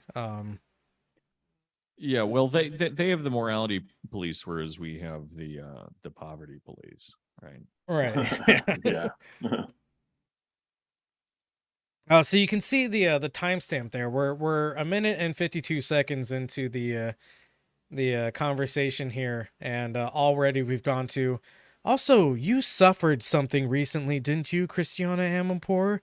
Out of a 5-minute and 20-second video, 2 minutes, less than 2 minutes have been given to the actual issue in Iran, and now we're going to talk about Christiane Amanpour's grievance against the Iranian president, which has some legitimacy in some respects, but also, like, I don't know, if you want the interview, do what you have to do to get the interview. I mean, it's not like an act of pure debasement of yourself or anything like that, and it's not something that she's necessarily opposed to doing, which is wearing the headscarf. We'll see in the next link. She wears headscarves all the time when she's talking to people in the Middle East. It's just the principle that, he asked me to do it here and I won't do that, is basically what she's relying on. But go ahead and play it, John. All right. Interview the Iranian president there in New York at the UN. Tell us about why this didn't happen. Well, Brianna, it's very unsettling because we were going to have the first exclusive here in New York. He'd already done an interview in Iran with 60 Minutes where the headscarf was also an issue. But there, because it is the custom, one always does wear the headscarf when one's there. That's just, otherwise you couldn't operate as a journalist. Here, in New York or anywhere else outside of Iran. I have never been asked by any Iranian president, and I have interviewed every single one of them since 1995, either inside or outside Iran, never been asked to wear a headscarf. After hours of getting this interview ready, having pre-talks with the president's officials, giving them sort of an idea of what we wanted to ask about, not questions, obviously, but an idea. They knew exactly we want to talk about the nuclear deal. We want to talk about Iran's support for Russia against Ukraine. And most importantly, we want to talk about the violation of human rights. At the very end, they come up with this, it's a religious month of mourning, and we need you to wear a headscarf. And I very politely declined on behalf of myself and CNN and female journalists everywhere, because it is not a requirement. And it was lobbed at us at the very last minute. And very unfortunately, they decided to pull the interview.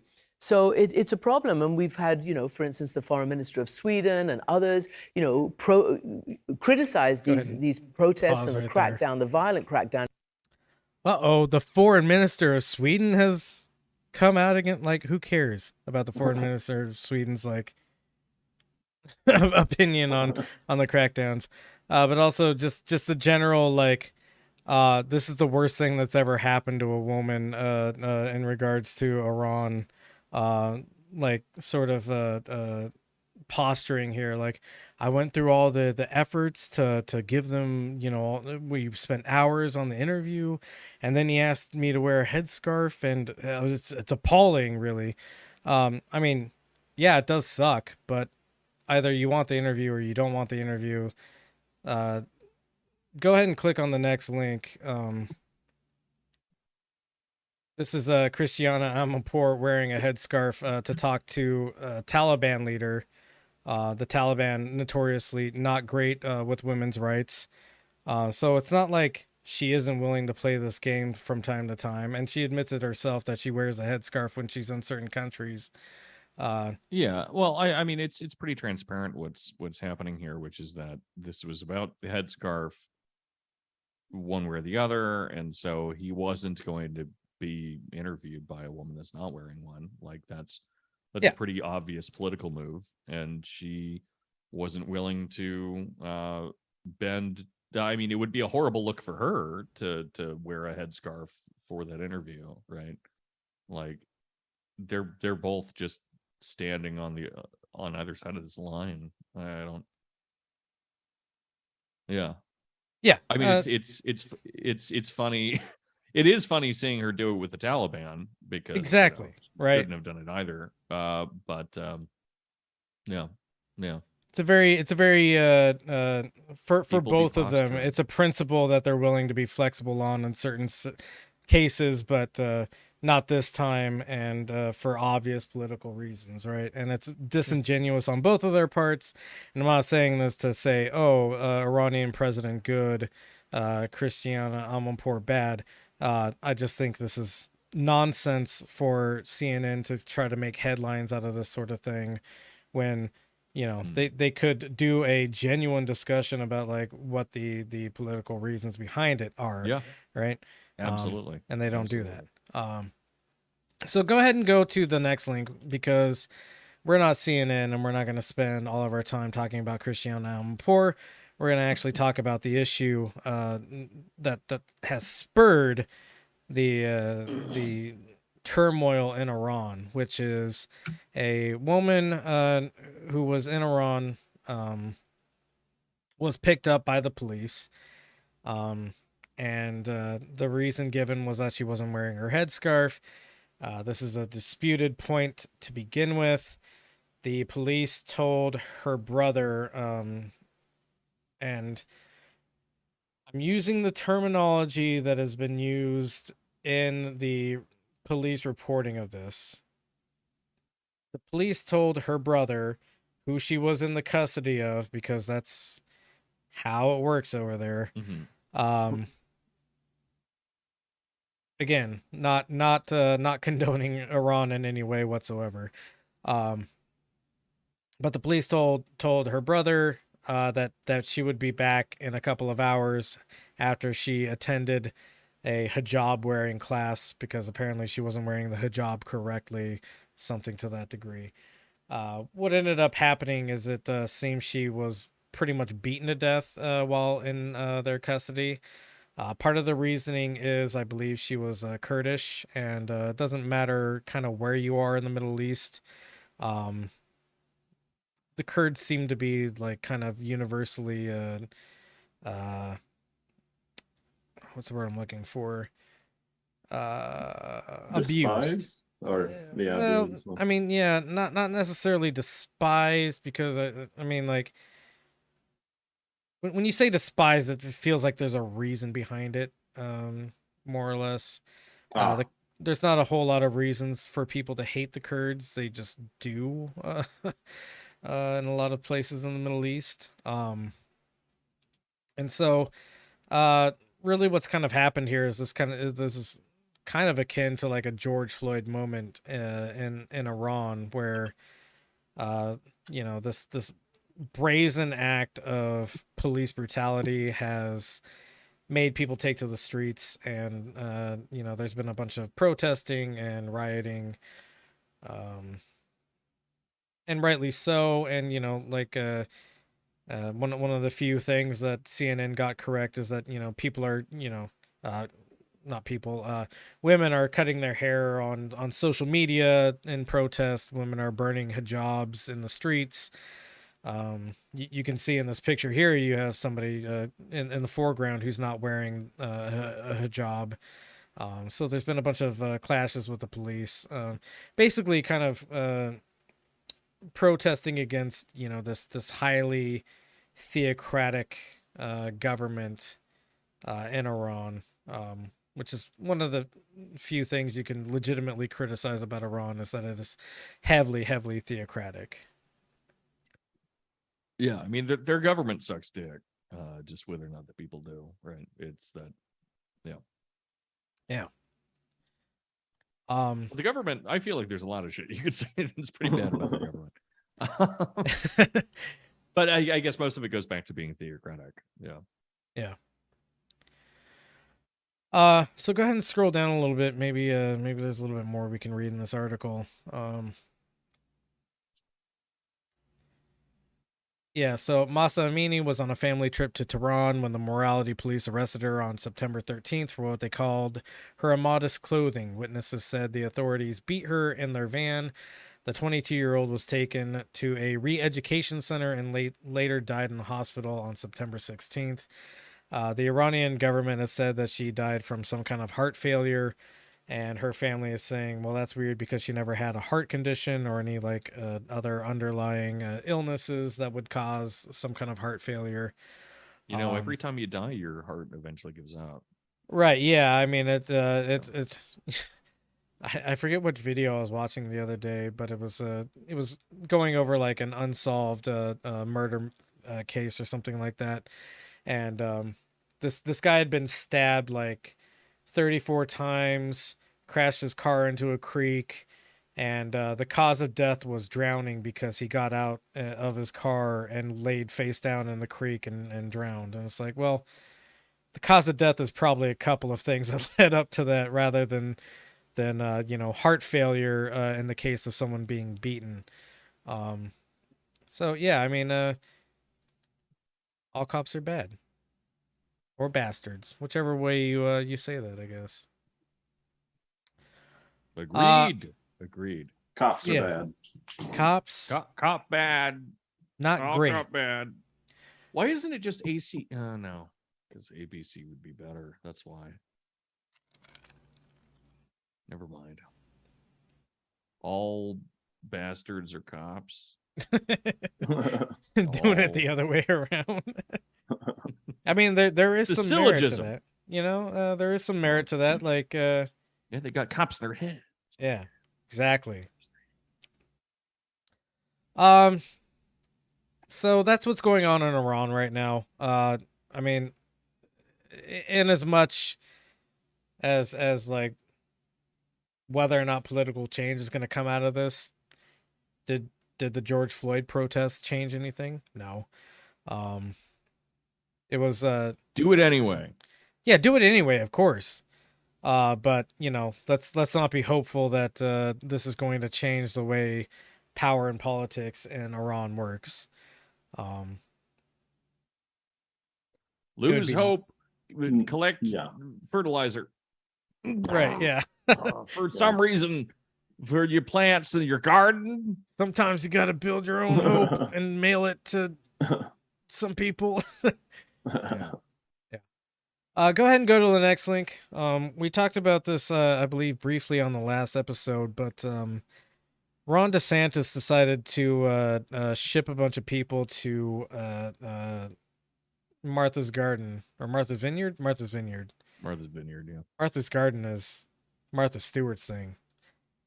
Martha's Vineyard is Probably. much older than Martha Stewart, I believe, unless it was Who named the fuck after is her. Martha? Huh? Martha Washington? I don't know, man. I really don't know. Martha- Martha Washington, I think. That's what I just said, but I made it up. So Oh, I couldn't hear that part. I had to turn you down a bunch. maybe I made it out because it's real. Yeah. So, who is Javier Salazar, Texas sheriff, investigating DeSantis migrant flights? Prefacing this with all cops bad, bastards, whatever you want to say. But this particular gentleman lays out the issue around DeSantis flying a bunch of people to Martha's Vineyard, and goes into the legal implications for it. And this should be the last boring link we have. I'm sorry. I know it was supposed to be a fun episode. I was looking into where Martha's Vineyard was, where the name came. So yeah, it's off the coast of Massachusetts, I think. Yeah, Right? it is. And the reason it's named that is because it's named after the daughter of explorer Bartholomew Gosnold in 1602. Sorry, did you say Gosnold? I did. Jesus Christ. Bartholomew Gosnold. Yeah, that's a fucking that's a Lovecraftian explorer, name. right? Like I'm Bartholomew Gosnold and I have the Necronomicon in my possession. I've been having sex with goat people right outside of the Marsh refinery. John, go ahead and play this this video here. There you go. With regard to the suspected activities involving the 48 migrants from Venezuela, that, as we understand it at this point, the facts of the case at this point, are that on Wednesday, September 14th, here in Bexar County in the city of San Antonio, our understanding is that a Venezuelan migrant was paid what we would call a bird dog fee to recruit approximately 50 migrants from the area around a migrant resource center on San Pedro here in San Antonio. As we understand it, 48 migrants were lured, I will use the word lured, under false pretenses into staying at a hotel for a couple of days. They were taken by airplane. At a certain point, they were shuttled to an airplane where they were flown to Florida and then eventually flown to Martha's Vineyard, again, under false pretenses is the information that we have, that they were promised work, they were promised the solution to several of their problems. They were taken to Martha's Vineyard from what we can gather for little more than a photo op, video op, and then they were unceremoniously stranded in Martha's Vineyard. What infuriates me the most about this case is that here we have 48 people that are already on hard times, right? They are here legally in our country at that point. They have every right to be where they are. And I believe that they were preyed upon. Somebody came from out of state, preyed upon these people, lured them with promises of a better life, which is what they were absolutely looking for, and with the knowledge that they were going to cling to whatever hope they could be offered for a better life, to just be exploited and hoodwinked into making this trip to Florida and then onward to Martha's Vineyard for what I believe to be nothing more than political posturing to make a point.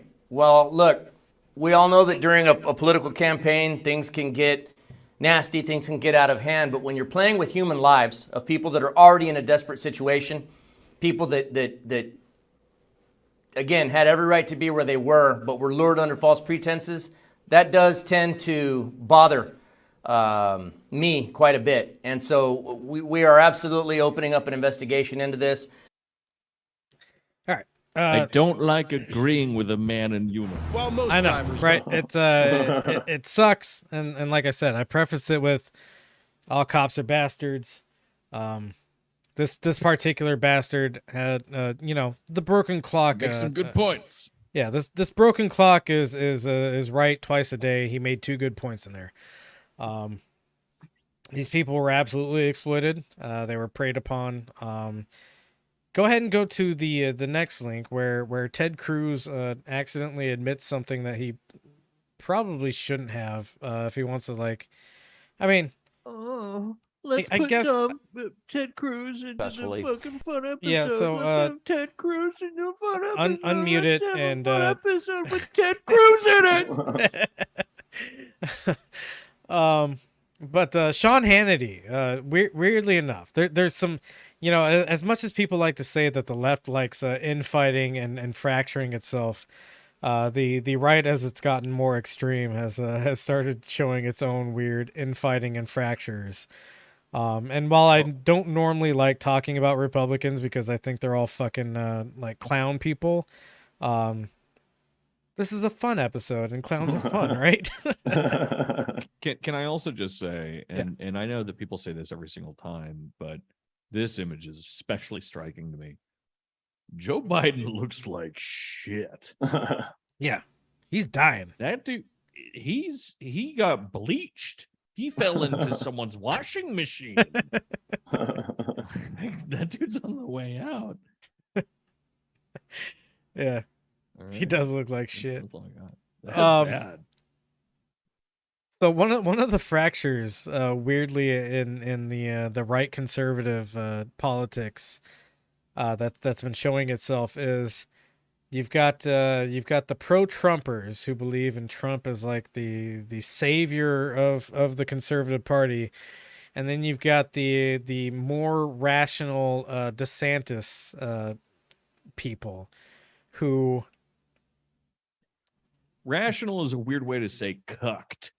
Well, I say rational because Trump is probably never going to happen again, and they know that DeSantis can happen again, or If can it legally happen. can happen, it'll happen. I think. I don't know, man. No. That's a debate for a different time, perhaps. But I think Yeah, probably so. the way I'm separating these two groups is you've got the hardline Trumpers who want Trumpism, and they can only have that through Trump. And then you've got people who are maybe thinking a little bit more long term, and they go, Trump is like old as fuck, unhealthy as shit, having a lot of problems in general with like the law, etc. Those people are either not having those thoughts because no one ever actually ends up thinking about, oh, the president's so old. Like people always talk about how that's a thing, but no one actually ever changes their vote based on that. It's always based on some grievance or pretending it's about a policy. But the and the people that are thinking ahead are just the conservatives that are voting for Democrats. True. Yeah. And I guess that's maybe how I divide it rather than rational versus just like hardline Trumpers is these are conservatives that are kind of more thinking ahead in terms of like, hey, maybe a younger version of Trump would be a good idea. Enter Ron DeSantis. I mean, he does some quote unquote good moves, like what we've just been talking about. Right. Like that's certainly going to get him more popular, but he also just doesn't have the like. Can you think of? Well, we can, I guess, because of what we do. But you in the audience, how many memories do you have of Ron DeSantis speaking? 0. Like Yeah. how many of those are actually in your head? Exactly. So yeah, Ron Trump DeSantis has some problems, and that's kind of where I think the divide really is between the hardline Trumpers and the people who are like kind of trying to think more forward with Ron DeSantis. Is the hardline Trumpers understand that Trumpism is a cult of personality, right? And that personality is extremely hard to replicate, and Ron DeSantis doesn't even like come close to it. He's not nearly as catty or diva-ish. Like he just doesn't have, like, he does a bunch of like shitty Not things. gay enough. Kind of almost, yeah.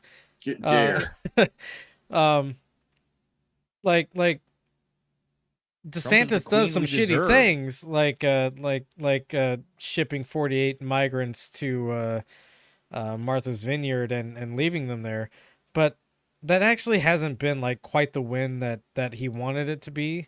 And I mean, it's the win that you imagine in a TV show. Yeah, it's a win for your Ben Shapiro's, your Tucker Carlson's, your like incredibly demonic money grubbing sort of talking head sort of types. But I think even a lot of conservatives are like kind of unnerved about the fact that, like, instead of just putting people back in Mexico where they belong, like you took people who, you know, we don't Venezuela think. this time, right? What's that? Venezuela, right? Yeah. Well, no. I'm saying from their perspective. This is all from their perspective. So from the perspective of someone who doesn't like understand the migrant issue or anything like that, they think, hey, send them back to Mexico where they belong. You know, whether or not these are good or bad people, at the very least, they don't belong here. That's kind of like what the general conservative notion of this is. For sure. When you do something like take these people who, yeah, we don't want them here from their perspective, but you know, you take them to a place and just abandon them. That's like horrible. You know, the general conservative notion is you send them back to where they belong, not put them in a place where they're just going to starve and die or like be a burden on everyone around them. Right. So DeSantis's move here isn't as much of a conservative win as he would want it to be. The conservative wins are mostly in the Trump cattiness of like, I'm going to say some dirt on somebody that has said something mean about me. Right. But here's Ted Cruz, who has to accidentally like admit to something pretty horrible. I mean, the biggest problem with the Martha's Vineyard thing is that while it's still not a really complicated ploy, it's essentially like it's one of those 100-word jokes, right? Right. Yeah. Where like it's just complicated enough that's like, what the fuck are you talking? Yeah, about? it's complicated enough that people who like doesn't strike anyone. It's not funny. It's like, I get it, but it's not funny. Yeah. But go ahead and so actually, before you start playing it, why I got into that diatribe in the first place, Sean Hannity is a hardcore Trumper, and he's not interested in this DeSantis version of Trump, and so he actually is holding the line with Trump in some really weird ways. But here he's talking to Ted Cruz, and he gets Ted Cruz to admit to some pretty bizarre shit. You know, let's talk about the law. You're a lawyer, Senator. You've argued before the Supreme Court successfully. And from a legal standpoint, let's say I went down to the border and I brought a big truck with me and I picked up a bunch of illegal immigrants and I started transporting them across the country. Would I or would I not likely be arrested for human trafficking? And would it be illegal to do that for me if I did that? For you, a citizen, you could easily be arrested, although, to be honest, Joe Biden's Justice Department wouldn't arrest you. But in an ordinary Justice Department, I'm a conservative. I disagree. They'd arrest me. They'd arrest me. If I was a liberal, I'd get away with it. True. Yeah. But back to the law. The law is clear. It is clear, and right now, the biggest human trafficker on the face of the planet is Joseph Robinette Biden Jr. You know, let's talk about the So law. You're a lawyer, go ahead Senator. and You've stop argued.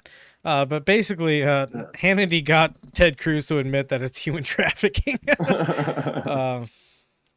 which is hilarious and also true.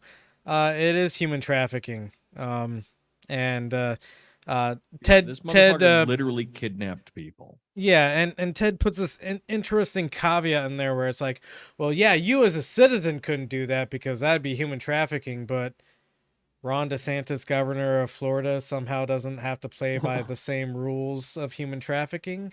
But you know who should play by the same rules is Joseph Robinette Biden Jr. Exactly. Yeah. I mean, He's superior. So he pivots to Joe Biden, who, I mean, I wish he was a human trafficker in the ways that Republicans think he's a human trafficker. I don't even know what his argument is there, really. I think it's the fact that he's saying, oh, there's an open border, so now I'm a human trafficker or something like that. When in fact he's a human trafficker because of the kids. Yeah. We have one of the most closed borders of all American history right now. Anybody who's saying like the border is just like an open free for all is fucking out of their mind and just flapping in the wind. Lying is important to say, I think. So that's our last, like, it's kind of fun, but it's also sad and serious link. We have one more link of the night. I wanted to end this on a positive, fun note. And it's Kid Rock came out with a new song. Yay. And this is how we demonetize this episode. Oh yeah. So go ahead and go to that link. And per the chat, yes, you're right. It is actually funnier that it is Venezuela. It is funnier that way. That's all I got. Oh yeah. Listen to some fucking my name is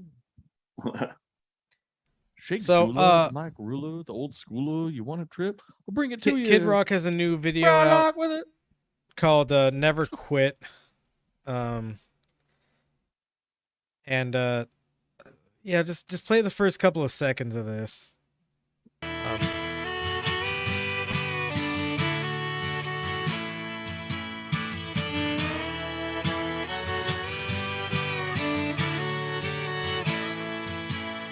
I'm gonna dig deeper, told guns and smoke a reefer. You young punks and stars, I'm gonna make you all believers. You bottom feeders and social media sluts. I'm still the salt in the swing, the king of don't give a fuck. Family, I don't give a damn.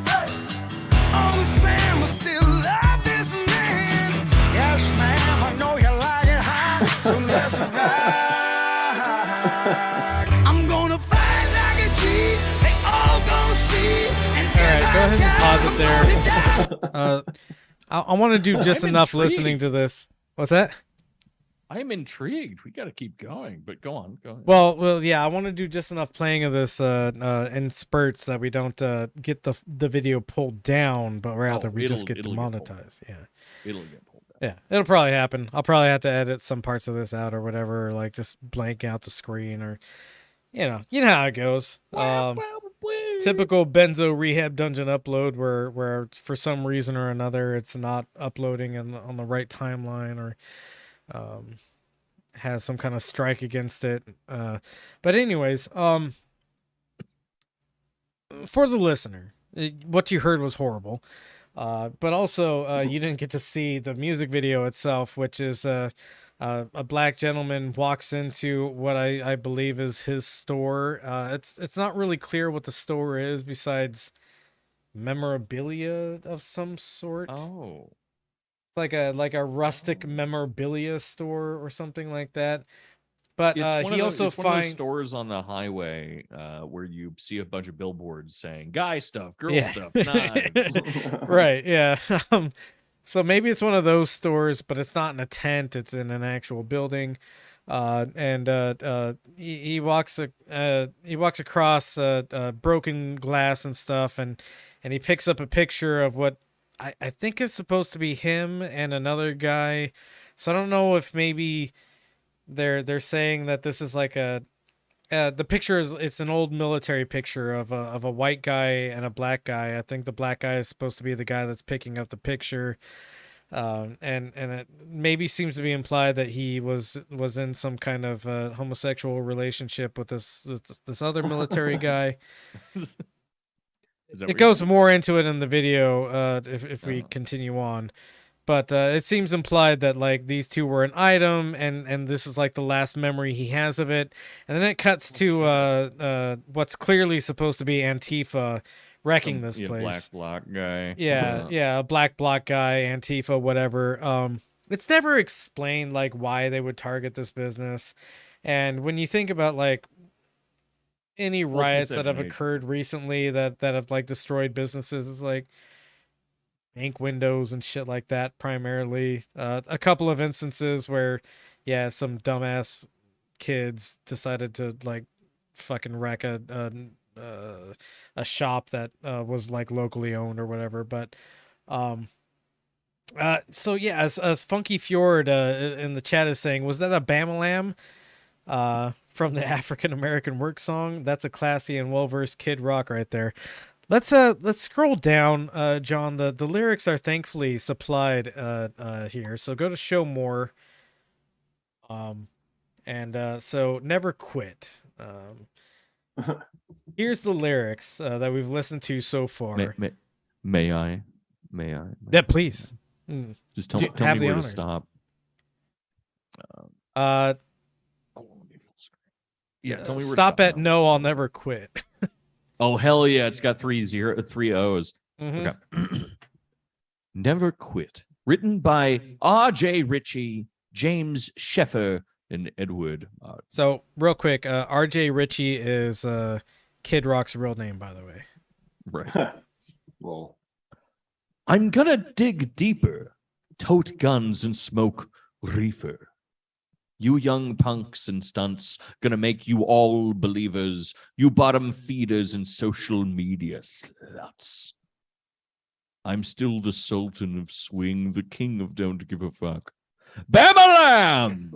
Oh, God. I don't give a damn. Uncle Sam, I still love this land. Yes, ma'am. I know you like it hot, so let's rock. I'm gonna fight like a G. They all gonna see, and if I die, I'm gonna die free. They ain't gonna run like a bitch when shit gets thick. Tell everyone, I'll never quit. No! I'll never quit. All right, I think we can go back to the video now. That's really good. Got to be enough in between time that they're not gonna flag us, right? They're gonna flag us. I think it's like 6 seconds or something. Yeah, no, we're already fucked. I know I've already signed myself up for a night of trying to trim out as much as I can. Bam-a-lam! Bam-a-lam! I'm gonna run like a bitch when shit gets thick. Tell everyone I never quit. So the Antifa guys look back at a picture of Jesus, which is hilarious. Like, oh fuck, Jesus was watching that whole time. Oh no.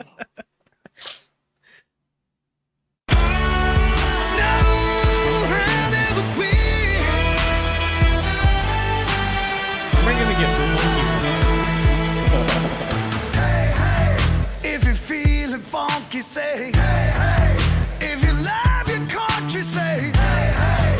If you're making money, say hey, hey, hey. If you're smoking drugs, hey, hey. If you're stoned in love, hey, hey. Praise God above. Our Father who art in heaven. I'm gonna fight like a G. They all gonna see. Pause real quick. Go back down to What the fuck lyrics. is going on? So essentially what's happening is word is spreading around town that some Antifa thugs knocked over a place. And they knocked over the man's picture frame. Yeah. that gay black guy that lives in our neighborhood. They knocked over his picture frame. We should go protect him. So Dorian, if you want to continue on from "No, I'll Never Quit," Yeah. reading the lyrics. I'll just finish up this song because we're Yeah. like halfway through the lyrics anyway. I'm sure they just repeat. Parenthetical. Hey, hey. If you're feeling funky, say, hey, hey. If you love your country, say, hey, hey. If you're making money, say, hey, hey, hey. If you're smoking drugs, hey, hey. If you're stoned in love, hey, hey. Praise God above, our Father who art in heaven. I'm going to fight like a G. They all going to see, and if I die, I'm going to die free. Ain't going to run like a bitch when shit gets thick. Tell everyone I'll never quit. No, I'll never quit. I'm going to fight like a G. They all going to see. If I die, I'm going to die free. Ain't going to run like a bitch when shit gets thick. Tell everyone I'm going to fight like a G. They all gonna see. If I die, I'm gonna die free. Ain't gonna run like a bitch when shit gets thick. Tell everyone I'll never quit. No, I'll never quit. Tell everyone I'll never quit. Tell everyone I'll never quit. So, in the video, no, in the video, we see, I guess the community WhatsApp is going off saying, "Hey, some Antifa thugs knocked over the black guys, I don't know, memorabilia shop or something." No, it's oh my God, did you hear what happened to our neighbor? Oh my God, no, what happened to our neighbor? You see, his shop, which is full of gay pictures of himself, got robbed. Exactly. And now the community Who's going to buy one of those? Yeah, the community's coming together and they're loading up their guns. You see this gal who inexplicably is like weirdly alternative with like dyed hair and blue lipstick. Walk through like, what's that? I feel like that's a type. That's a type. No, it's definitely a type. It's like the San Diego conservative, right? Yeah. The San Diego. You fucking know. The San Diego conservative that has like weird piercings and a bunch of other stuff, and they're like, yeah, I don't think black people and white people should work in the same office. She's just her entire job is jodying people. But insurance. Amazingly, she walks by a mop closet, and inside the mop closet, there's a fucking shotgun, propped against the wall. So, not great firearm safety. Like, no matter who you talk to, I think I don't know a lot of people that would be on board with the mop closet shotgun. I mean, you're right, but the reason that character exists in this music video is that as she's walking away from the camera down that hallway in order to get to the shotgun. Yeah, you get to see her butt. That's when you get to really know what he means. Ain't gonna run like a bitch when shit gets thick. Because her butt. Yeah. It's pleasant to look at. Well, we've hopefully already been demonetized. So, John, if you want to go back up to the video and we can round this out. I'm gonna die free. Ain't gonna run like a bitch when shit gets thick. Tell everyone I never quit. We got people making bullets there.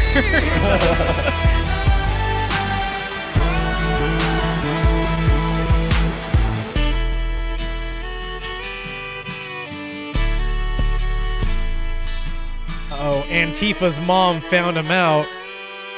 Now she's gonna cry. Yeah. He feels ashamed now.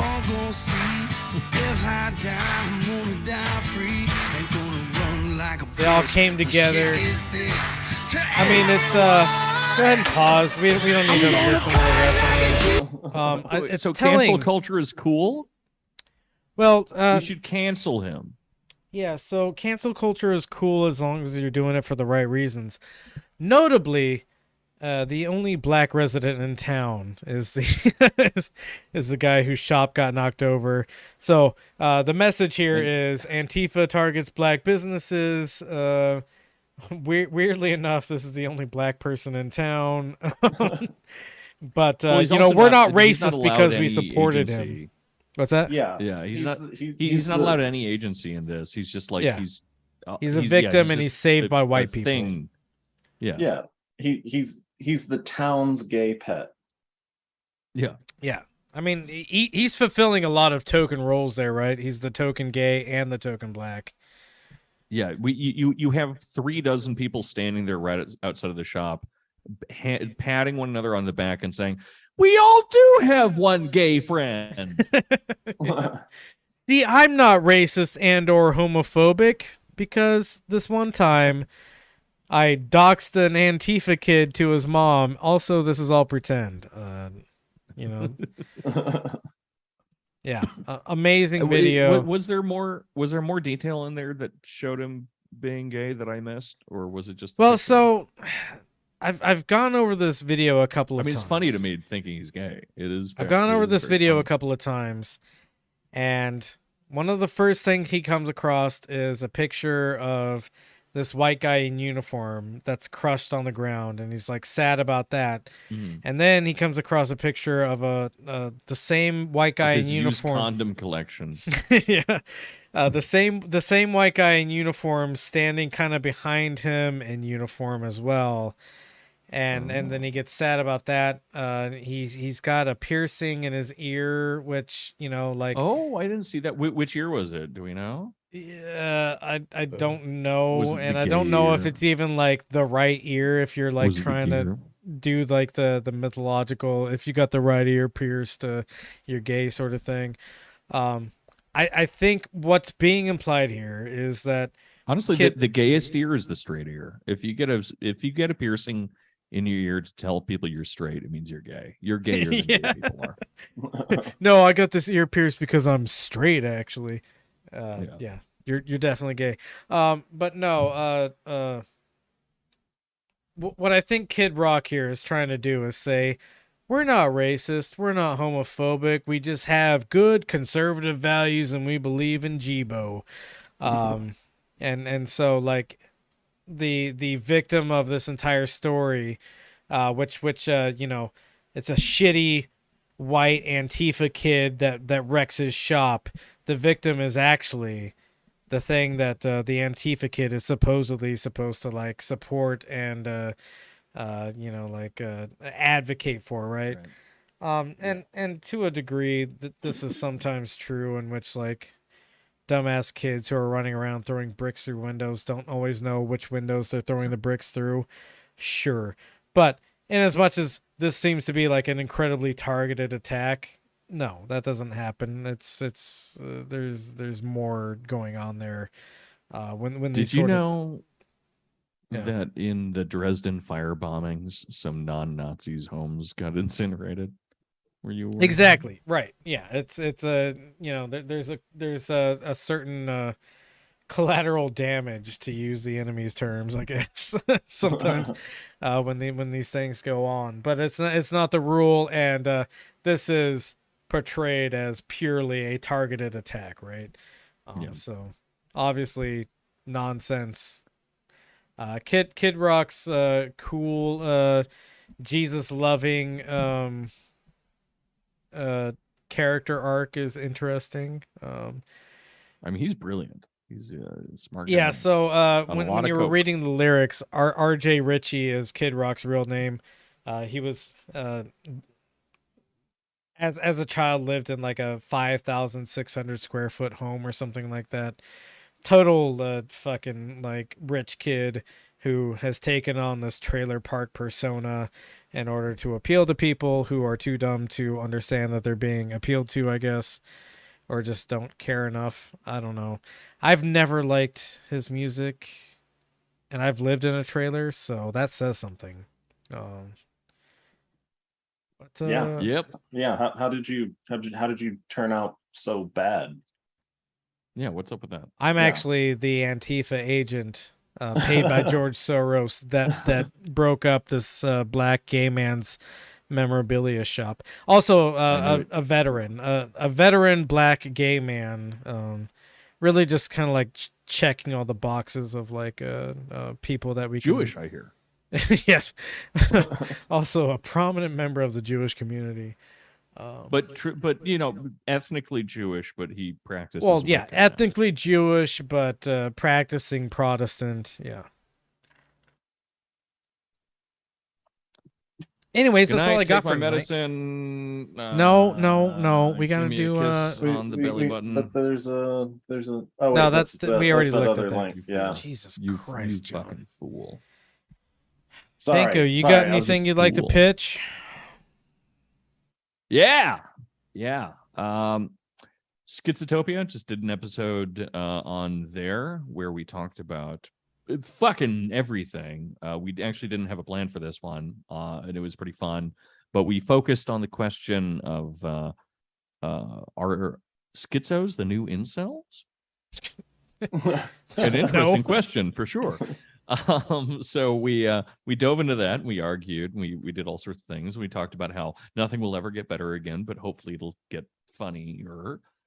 So check that out. It's currently on his Patreon, but which is cheap. But he eventually does make these for free after a little waiting period. So check it out when you can. And I also just went on to the Doug Zone podcast, where we talked about one of my favorite internet videos for their special Patreon episode. And then there's an episode for the public where we talked about fucking Doug Walker and Channel Awesome and the Nostalgia Critic and all that nightmare shit with covering a movie that I don't even fucking remember the name of because my brain has been fucking wiped.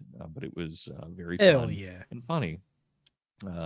Otherwise, we are entering into the first real week of our Lovecraft focused spooky seminar for the Trincata workshop. Again, patreon.com/Trincata, TRUNCATA. And we're diving into Descartes and Azathoth this week, but next week I think it's Hegel and I forget the story, but it's another very short one. Yeah, so check that out on Patreon. If you don't have money, just let me know. I'll let you join the workshop for free. It's fine. I don't fucking care. Just let me You know. can also reach out to me in that regard. Yes. And that's it from me. Cool. Well, regular pitch I give. The Benzo Rehab Dungeon is and always will be a free broadcast. If you would like to donate to this because you think what we're doing is neat or you enjoy our content, you are more than welcome to go to patreon.com/Benzo Rehab Dungeon. You can give as much or as little as you like. It doesn't get you anything special, and I like to be upfront about that. Except for a picture of my couch eventually. Yeah, you will get a picture of Danko's couch someday. Otherwise it's just it's more of a donation basis sort of thing. I like to do this for free because I think what we do is neither useful but also sometimes informative. That being said, as always, we love you so very much. Please take your medicine. Oh man. Take what a mine too. series of sounds. And share some with your friends. Selfish bitches. Wow. I fucking hate this show.